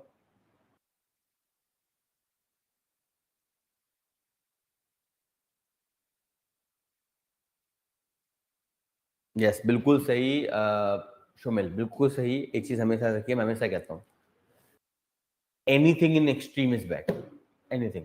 जैसे for example, I am atheist. Example ही मैं हूँ. I am an atheist person. I don't believe in God, any kind of God. So I am an atheist. बस का मतलब ये नहीं है कि if I find some religious person I start insulting them. Extremism नहीं होना चाहिए. I do not believe in God, but I do not impose this value on anyone. Because I consider myself as a man of rationality, a child of Renaissance. आप कहना चाहें तो I consider myself. I have been so influenced by Renaissance and all. I do not believe in God. I believe in rationality and science. So that is my belief. But I will never impose this on anyone. So extreme कुछ भी नहीं होना चाहिए. For example, my parents are highly religious people. We have a temple. We have a small that ना क्या बोलते हैं जो भी होता है. I have never worshipped in my life, but they worship there. So whenever जैसे Diwali and everything happens, there is puja or something in the house. I participate willingly, and I do exactly as my parents tell to me. Whatever they say, I do. तिलक विलक जो भी कहते हैं सब करता हूँ. I do not mean it. For me, it's just an exercise to keep my parents happy because they believe in God. I don't.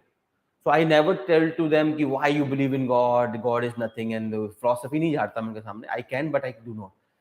This is what I always say. You can believe in anything, but extremism of any form, be it secular extremism or be it religious extremism, is bad. You are very right in that, Sumil. और वही main argument मैं last में देने वाला था. You said it in the beginning itself. Anyway, to keep that in mind, demographic shift and challenges. What was the biggest problem? Initially, Lesotho does not have much challenge because France was a homogeneous country more or less.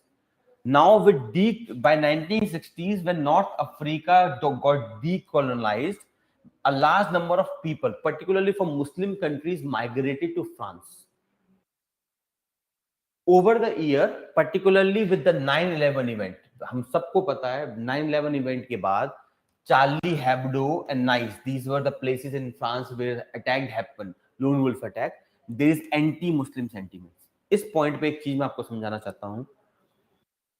In today's time, you can clearly say Muslims are the new Jew.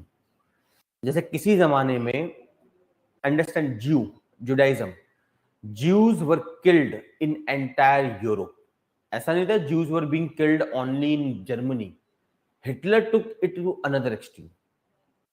Entire Europe में the Jews were considered the problem and they were killed. पता नहीं इंसानों के साथ क्या problem है. We love enemies. हम हमेशा एक कम्युनिटी ढूंढते हैं और we start targeting that community. And this is a problem with entire history. आप कोई पूरी हिस्ट्री उठा के देख लीजिए, हमेशा in entire history of every country they have found one community to blame, because blaming yourself is not easy. This is something you will study in ethics, known as internal locus of control and external locus of control. The people who have internal locus of control, if something goes bad, they challenge themselves. They try to find solution. They try to find what went wrong from their side. People who have external locus of control, they blame on other. If anything goes bad, they blame on other. हाँ भाई, I could not do this. यार वहाँ पे ये था. I was driving good. इसने accident किया. So these majority of the population in the world is having external locus of control, because external locus of control is easy. Saying कि somebody else's was wrong is easy. It pacifies your brain. Saying that यार I may have done something wrong is hard thing, and majority of the people are not willing to say this. आप देख लीजिए किसी भी boyfriend girlfriend की लड़ाई में देख लिया ना, तू गलत है तू गलत है, ठीक है. Same thing happened here. So what is happening is a new kind of hatred is emerging, and that is anti-Muslim. Islamophobia is a common norm. And why? Again, remember, we live in a world made by US, sustained by US, because US is a Christian country and US controls the narratives in the world. ये मैंने आपको हर बार बोला है, if US would be a Muslim country, I can personally guarantee in this world we will be having Christianophobia. And why is it so? Because Christianity and Islam has a long drawn war. Since antiquity, when Islam was founded in 7th century, since then Christianity and Islam are constantly fighting with each other. And it's a long drawn war. Or this is the reason that most of the countries में anti-Semitism is anti-Muslim sentiments are very, very, very common. ठीक है. आपको पता है France में 2011 में face covering को prohibit कर दिया गया था. रिसेंटली अब्याह को भी प्रोहिबिट कर दिया गया है. ठीक है. Anyway, so concept of origin हो गया. अब देखते हैं comparison between Indian secularism and French secularism. ये ड्रामा बाद में लास्ट में होगा. इसमें ये India has 3 brands of secularism. Gandhian secularism, that is सर्वधर्म संभाव. Gandhi believed that secularism means, अब पहला तो क्वेश्चन ये, why 3 different brands of secularism India has? Because secularism is a Western concept. This concept emerged in West. Then it traveled to India through colonialism. British captured India, and with that came India's. इसी तरह आप देखिए, most of Indian early leaders, they were in West. They got education in the West, and that's why we have a constitution which is modern.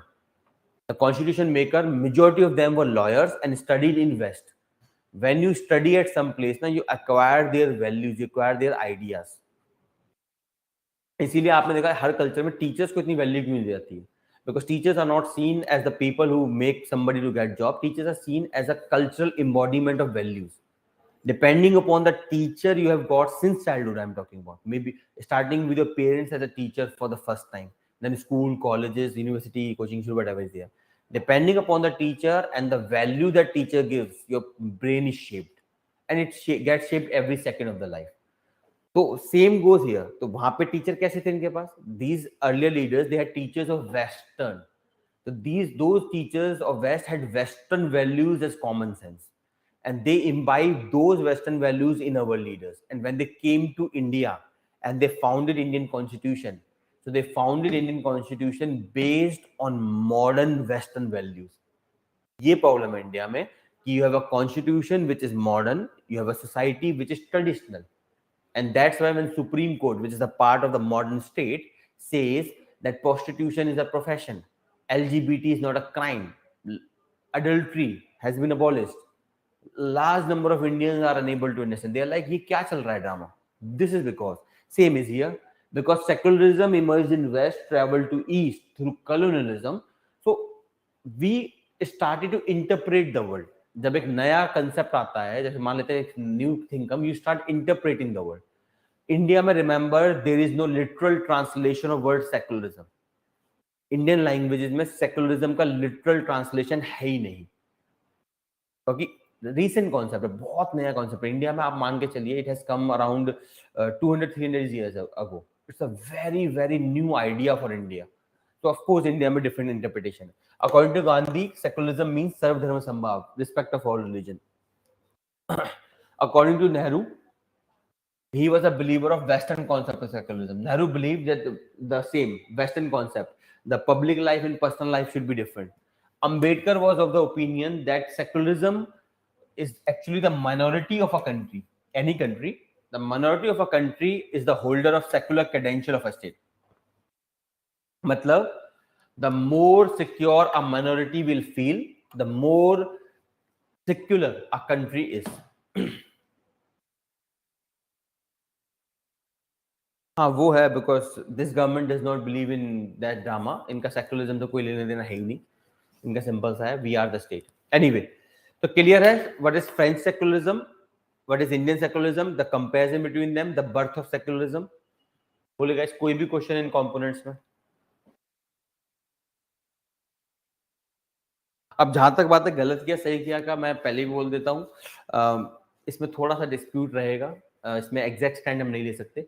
हाँ, अगर India में ऐसा कुछ हो रहा होता तो मैं पक्का अपोज करता, बिकॉज अंडरस्टैंड फ्रांस की फाउंडेशन इज डिफरेंट है. For example, if you come to my house, अगर आप मेरे घर में आ रहे हैं तो you have to live by my rule. My house my rule, वरना मत आओ. अगर आपको नहीं पसंद है तो मत आओ.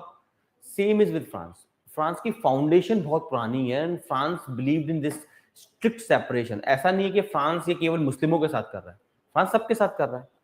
France government since the French revolution has imposed strict separation of religion and state, strict separation, and since beginning.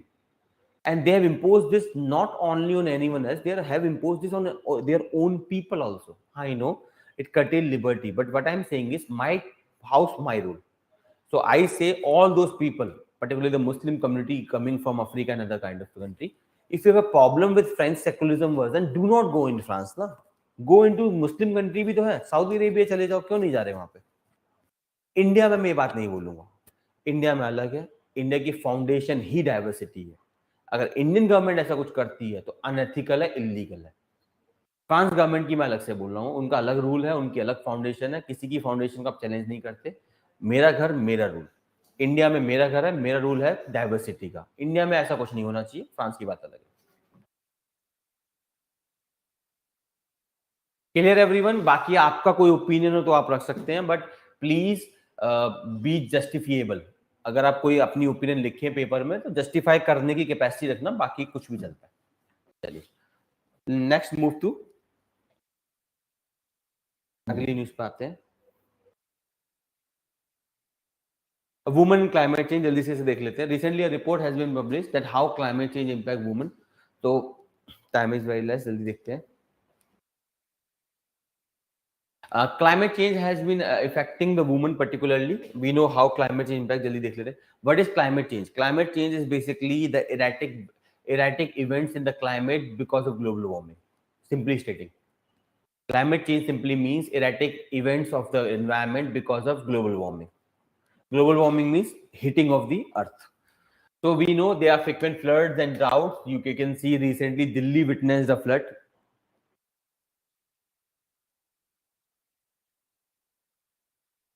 तो वही मैं कह रहा हूँ ना Aditi, that is what I am saying is the people of the country should decide. France में if the French people, आप तो बाहर से आए, the Muslim people they have come after decolonisation 1960-70 से the Muslim started to migrate to France. तो if you are living in France, live by the rule of French people, be the part of it. अगर और एक और चीज है, they are not imposing this selectively. ये नहीं कह रहे कि मुस्लिम्स ये करेंगे, वो कह रहे हैं कि नो बडी इज अलाउड. वो अपने लोगों को भी ये कह रहे हैं. Same goes in Iran. Iran में if the women are protesting against hijab तो फाइन. सेम केस में अगर फ्रांस के खुद के लोग if they start to say कि we do not want this strict separation secularism, then again fine. अब उसके इंप्लीकेशन पॉजिटिव है या नेगेटिव, वो अलग बात है. और जहां तक बात है ईरान की रीति, अंडरस्टैंड दिस, मैंने पहले भी शायद ईरान में समझाया होगा. The Iranian women are protesting against hijab not because they hate hijab but because western values are common sense. कैसे? These Islamic countries have controlled women for a long time. How? They have controlled information. आपको जब तक information नहीं मिलती, understand this, until unless you get a new idea, you believe in old idea. आपको लगता है हाँ दुनिया ऐसी होती है. For example, you live in a rural area, you have seen women in all घूंघट and all. आपको लगता है यही दुनिया है. But then you come to Delhi for UPSC preparation. You see the girls outside. आप कोचिंग स्कूल के बाहर देख लीजिए. On खोकाज, the girls wearing mini skirts, they smoke. और यहाँ पे बहुत common, very common, smoking drinking is very common. तो you get a cultural shock. तब आपको पता लगता है नहीं भाई ऐसा भी हो सकता है. These people, these girls may become IAS IPS भी बनेंगी. ऐसा नहीं कि नहीं बनेंगी, बिल्कुल बनेंगी. So then cultural shock come. तो what is happening with the women of Iran is, और majority of the women particularly in Muslim world, the Muslim governments controlled information. It never reach to them. But now you have internet and mobile phone. And in an internet mobile phone, you have Netflix, YouTube, Google, everything. These are Western platforms. If, for example, I have a platform, I will project India's value. Similarly, these Western platforms are projecting Western values. When you watch a series of West, when you watch anything, जैसे आज के समय में India में this Korean dramas are very popular. So over time, I can guarantee 10 to 20 years down the line, the definition of current Indian generation about love, affairs, family, values will become Korean definition. Everything you watch, everything you read shapes your mind. So same is happening with the women of Iran. They have been under Western values. अब वो मांग रही कुछ ही अलग बात है. ठीक है, चलो. Anyway, तो these are different things that are going on in the world. क्या कर सकते हैं इसका हम. Next, food security. हमें पता है because of climate change, floods and drought are very common. Because of this, agriculture is erratic. Food security is a concern. Human security. Climate change is impacting the people. People are getting heat stroke, cold waves are there. That's are happening. Particularly gender consequence. United Nations has highlighted that the climate change is affecting women more than men, according to the United Nations report. Why is it so? Let's understand. According to United Nations, majority of the women, particularly in low-income and developing countries, developing countries are relying heavily on natural resource and engaged in labor work, intensive labor work like farming. आप India में देख लीजिए, more than 60% of India's labor, farming labor, is women. Majority of the India's farming labor is women. Why? Because men do not go on farms. Men comes to urban area. In a household, the man comes to urban area for working. जैसे आपके यहाँ पे जितने ठेले वगैरह होते हैं, the bullock car, क्या बोलते हैं, द स्ट्रीट वेंडर्स एंड जो भी हैं, दिल्ली में particular I am talking about, all of them are not Delhi residents. They may be living on rent in Delhi, but they are not Delhi residents. These are residents of some rural areas from UP, Bihar, whatever is there. They come to urban areas because यहाँ पे people have high purchasing power. The same thing that the rickshaw puller or something in Delhi will earn, they have to do twice of the work that to earn in a rural area. Rural area में क्योंकि limitation jobs, they are limited jobs, majority agriculture में you have to work 12 hours to get 300 rupees. यहाँ पे if you beg, begging क्यों होती है? Urban areas में beggars आपको क्यों मिलते हैं? Why you do not find beggars in rural areas? Because there is no point. Because those rural areas में first of all food के लिए कमी नहीं होती. Nobody dies out of hunger in rural areas. Why they do not die out of hunger? Majority I'm talking about, not everyone. Because rural area में food मिल जाता है कहीं ना कहीं से, cheap भी होता है, efficient भी होता है. Second thing is वहाँ पे purchasing power कम है. यहाँ पे एक beggar आप मान लीजिए, if a beggar Just if a beggar in Delhi on a street signal, howsoever slangs he gets, the demeaning he gets or she gets, that person will earn not less than 1,000 rupees. I'm saying in Delhi is very common, not less than 1,000 rupees per day. That means 30,000 rupees per month. They will not be able to earn even half of that in rural areas by working 12 to 14 hours. इसलिए urban areas में begging is very common. Apart from this, begging is a big syndicate also. वो एक अलग reason है. ठीक है, तो understand this is the problem, and majority of the women in rural areas are engaged in natural resources, water harvesting, bringing food, bringing water for the family, taking care of the children. These all responsibilities fall on the woman. The household chores fall on the woman. And second is they are engaged in farming kind of things which are highly impacted by agriculture. ठीक है, another thing, women in low income households, मैंने आपको बता दिया, low income households में they have greater responsibility of procuring food. Food उन्हें लाना है, पानी वो लेके आते, दूर दूर से जाके they go and bring the water. ठीक है, they do other unpaid domestic work like cleaning the house, taking care of the elderly, taking care of the children. These all responsibility fall on the woman. ठीक है, apart from that, they constitute substantial portion of agriculture workforce, around 60%. So these are the reasons. Natural resource dependence, they have a high. Household works, they have to depend, bringing water, food, whatever, taking care of the children, elderly, they have to do.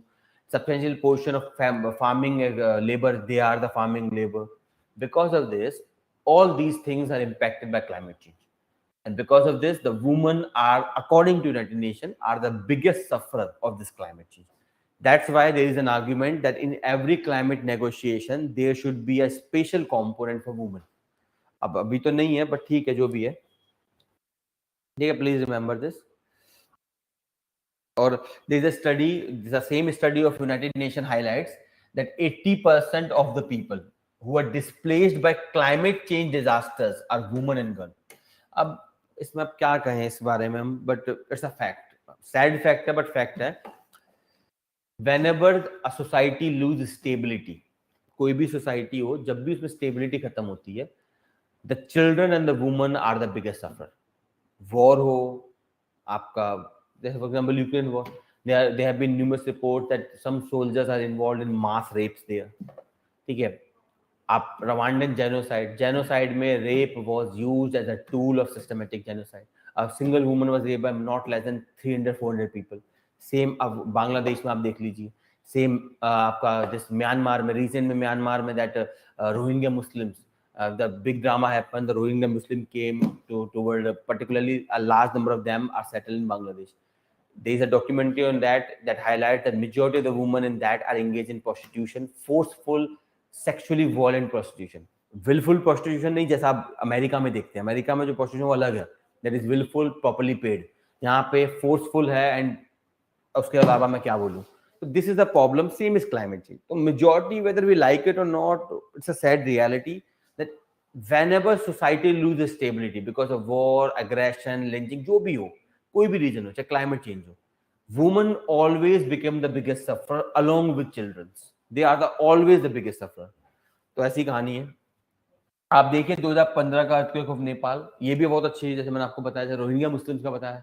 2015 में when earthquake came in Nepal, there are a lot of women of Nepal who came to India, and majority of them were used in exploitation, particularly not less than ये high people who lived in high chambers.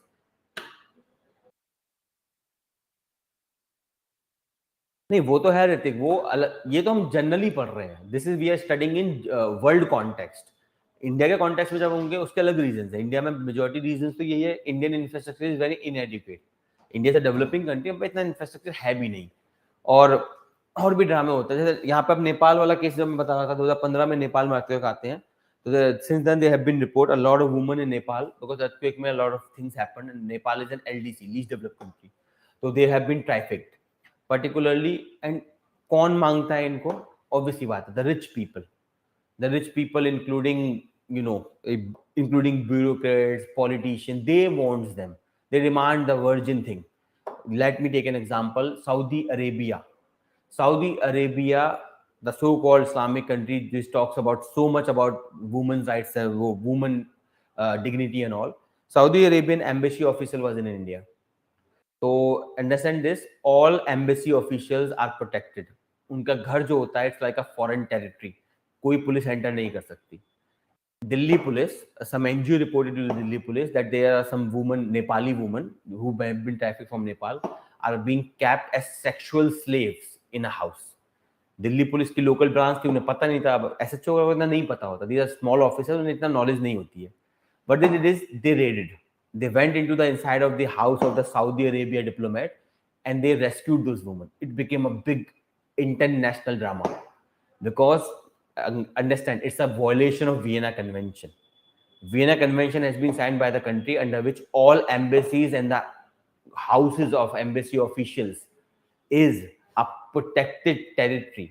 It's a foreign country, it's a foreign land, nobody can enter there, neither the Indian army can enter there. Same India में, India की embassies जो America या पाकिस्तान में कहीं भी होंगी, वहां पे no local police including the armed forces can enter, they are foreign land basically.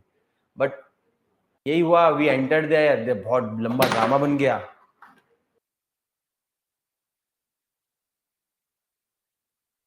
Yes, बिल्कुल अच्छा है, मैं तो इसका बहुत बड़ा सपोर्टर हूँ. लीगलाइजिंग ऑफ प्रोस्टिट्यूशन का आई एम अ बिगेस्ट सपोर्टर. अब सुप्रीम कोर्ट ने अपना काम कर दिया, पार्लियामेंट भी कर दे तो बढ़िया रहेगा.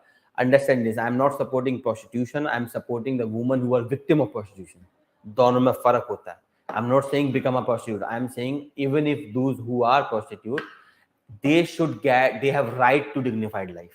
अगर we will recognize them as a profession, तो we can give them a job card. A job card means we can assure they get all medical facility, they got all kind of equipments available. Their children, जो मेरा main concern है, their children should not fall for prostitution. Government क्या कर सकती है? Everyone will have a woman card. If they get pregnant and they have children, government can rescue those kids and can provide them free, good quality education. करना चाहिए, पर भारत सरकार की, मैं खुले में बोल रहा हूँ, मोदी सरकार की 56 इंच की छाती में इतनी दम नहीं है.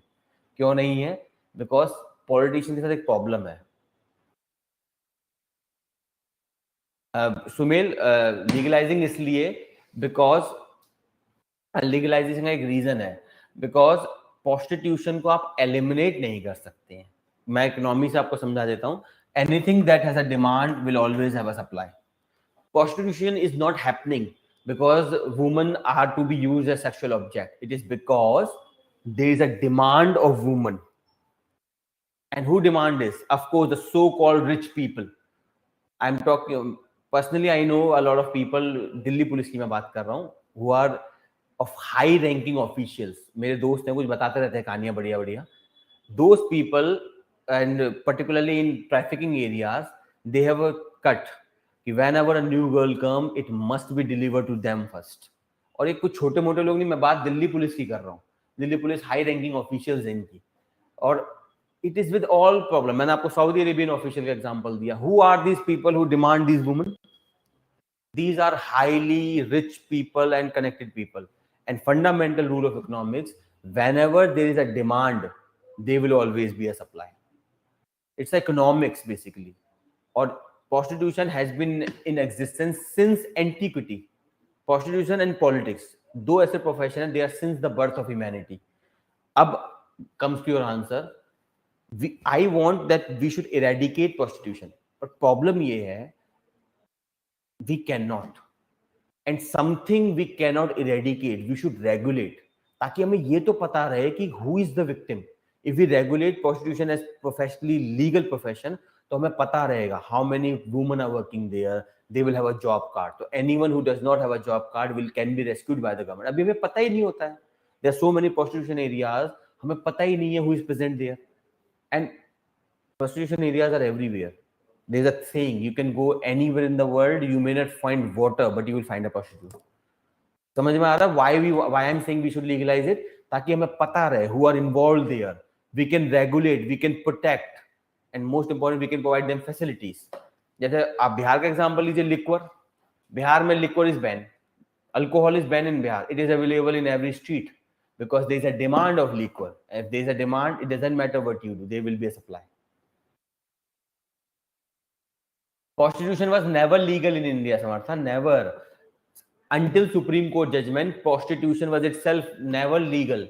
पर ब्रोथल हर जगह चल रहे हैं, सबको पता है ब्रोथल कहाँ है। दिल्ली में फॉर एग्जांपल जीबी रोड है, अब चले मत जाना तुम में से कुछ लोग, ठीक है। प्रोस्टिट्यूशन में GB road, it's a very famous place, ठीक है।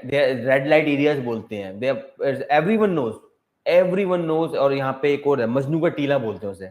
मजनू का टीला, on one side you get drugs, सबको पता है। मजनू के टीला में एक साइड पे ड्रग मिलता है, दूसरी साइड पे प्रोस्टिट्यूशन मिलती है, and everyone knows this. The high ranking official of Delhi police goes there, ठीक है। मेरे दोस्त हैं, वो कहानी मुझे बताते रहते हैं ऐसी।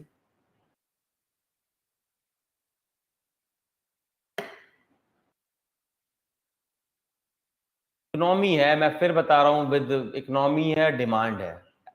जब तक आप डिमांड नहीं हटाते, सप्लाई नहीं हट सकती। मैं फिर कह रहा हूँ, we I am saying prostitution should not be there, but नहीं हो पाएगा जब तक डिमांड रहेगी।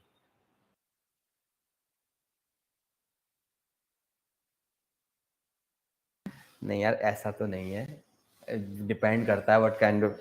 अगेन मैं फिर कहूंगा, मैं विलफुल सेक्सुअल ट्रेड और प्रोस्टिट्यूशन में फर्क करना चाहूंगा। If there is a woman who is willingly liking to engage in such kind of activities without any issue, जैसे अमेरिका में है।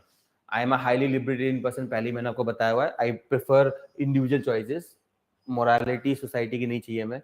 एनीवे तो ये हमारे पास प्रॉब्लम है, तो आप देख लेना। बाकी बहुत से इलाके हैं दिल्ली में, जैसे हौज खास वगैरह है, वहाँ पे बहुत से पब बार एंड क्लब्स हैं, वहाँ पे यही होता है। पब बार एंड क्लब है, आफ्टर 10 और 12 ओ क्लॉक वहाँ पे यही होता है। Lot of women on the, but they are good women from good family, ठीक है। गुड फैमिली से they are just for time pass और nothing.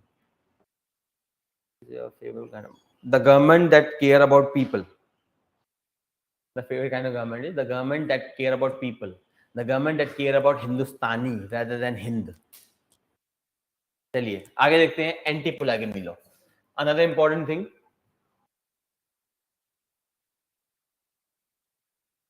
The government of Assam has formed a 3-member committee to basically give a law regarding abolition of polygamy in India. चलिए अब आप लोग बताइए, should we abolish polygamy? As such practice नहीं होती है, कुछ लोगों में होती है।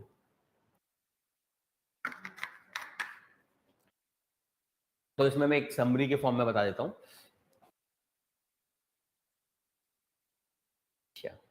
तो इसमें पहले मुझे answer this, do you think man मतलब ह्यूमंस की बात कर रहा हूं मैं, do you think humans are born monogamous? Nature has made us मोनोगामस।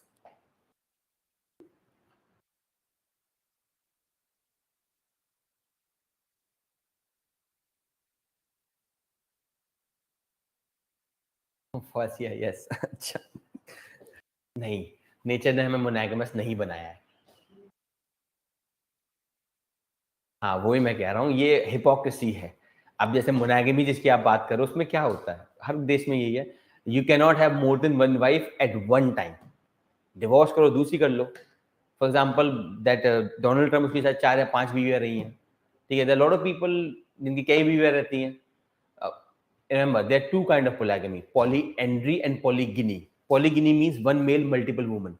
Polyandry means one woman, multiple male. जैसे for example Panchali, you have Mahabharat. तो there are a lot of place in India जहाँ पे होती है, there are a lot of place in India जहाँ पे आज भी polygamy है और polygyny भी है, sorry polyandry भी है।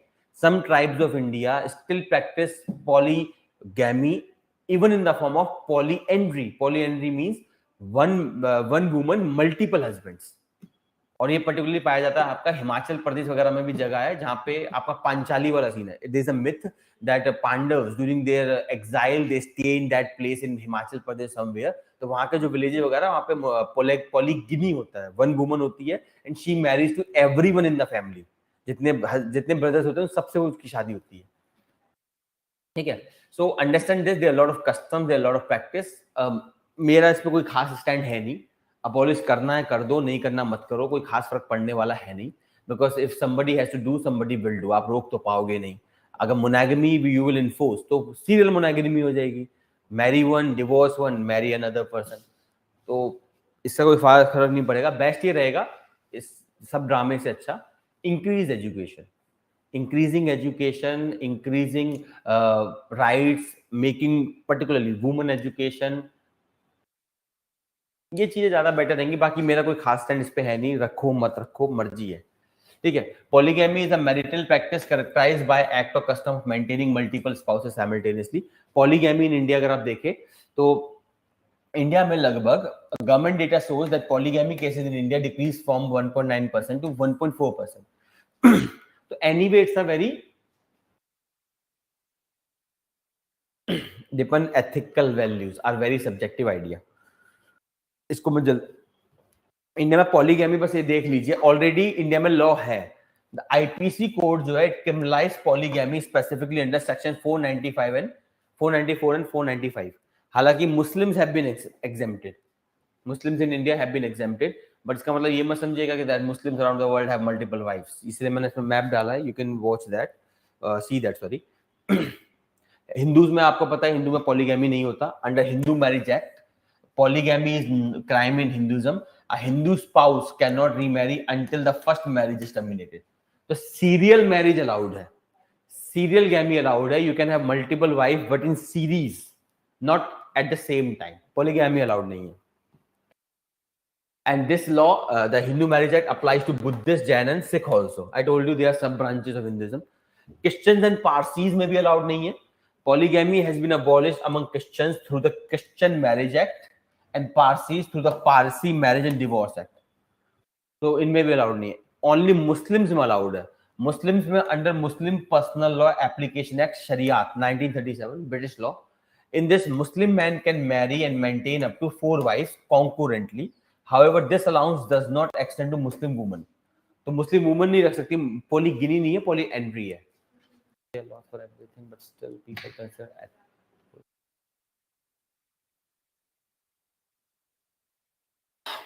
Yes. There is a problem. There is something called law and there is something called practice. जैसे प्रोस्टिट्यूशन में भी हमने थोड़ी देर पहले बात करी. प्रोस्टिट्यूशन बहुत समय से इलीगल था. अब जाके वो प्रोफेशन बना है. पहले नहीं था, अब प्रोफेशन बन गया. There is something called practice. हमेशा याद रखिए, everything depends upon the morality of the time. If you consider something moral, it is allowed. जैसे for example, हमारे घर वाले if you are smoking a cigarette drama कर देंगे, you are smoking a cigarette. लेकिन वही घर वाले if there is Holi, Holi में भांग पिलाते हैं. भांग जबकि हेलुसिनेटिंग कंपाउंड है, bhang is a hallucinating compound, वो अलाउड है. हीरोइन लोग अलाउड नहीं होगा. तो ऐसी दुनिया है. Depending upon morality, what you consider right और wrong dictates everything.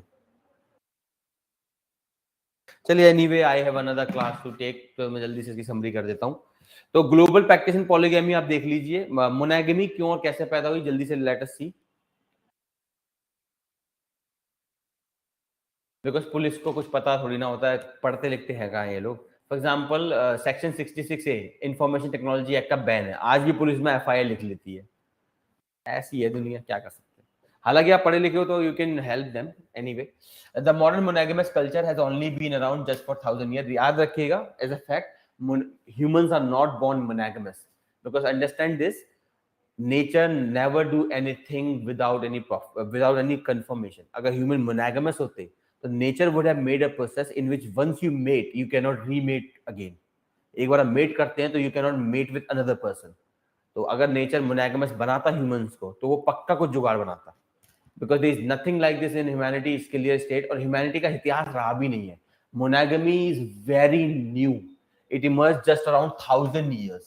It's the Professor Kit OP from University of College London analysis. Very recent origin of monogamy. और इंडिया में तो it is monogamy after Christianity. Actually, मैंने आपको पहले ही बताया ना, we live in a Christianity world. So Christians, they captured the world around that. Roman Empire में monogamy starts particularly. It started monogamy. तो starting होती है around 1000 year back, and Roman Empire में it start particularly, and Christianity was born under the Roman Empire's control. So from that, monogamy was captured by Christianity. हालांकि याद रखिए, Christianity में भी polygamy allowed होती है, but nonetheless the values were acquired. Britishers, Christians, most of the European country Christians, they acquired the values of monogamy. Then they captured the world, and so that they spread the value of monogamy to the world. और यही reason India में monogamy है. India में monogamy नहीं थी. आप जितने law देख रहे हैं सारे ब्रिटिश लॉज हैं, एक्सेप्ट हिंदू सेक्शन है. देखिए, हिंदू मैरिज एक्ट हमने बनाया है, उसके अलावा आप देखिए क्रिश्चियन, पारसी, सारे ब्रिटिश लॉज हैं. So monogamy came in India after the British came to India. वरना इंडिया में भी मोनोगेमी नहीं थी। और इंडिया में अगर आपको पता हो तो इंडिया में चाइल्ड मैरिज तक था। इंडिया में the marriage age was used to be 12 to 13 years. Girl used to be 12 and 13 year marriage हो जाती थी। बाद में फिर there were a lot of men, Harsh Vilas Sharda, he carried out a very big aggression. Ultimately British government extended the age for 14 for the girls, 18 for the boys.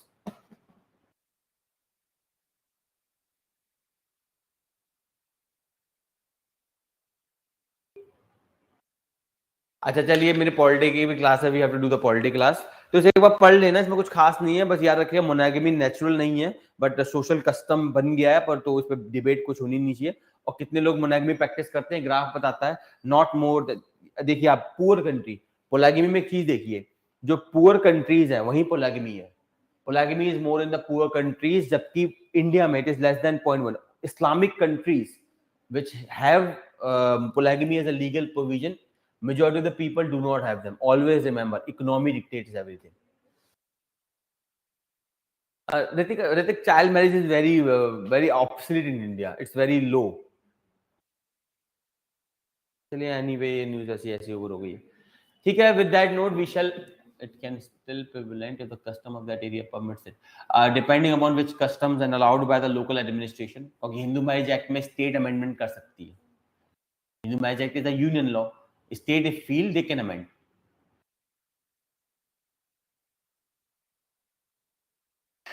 चलो ठीक है, weekend है, go enjoy, have a party, have a blast, जाइए मजे करिए।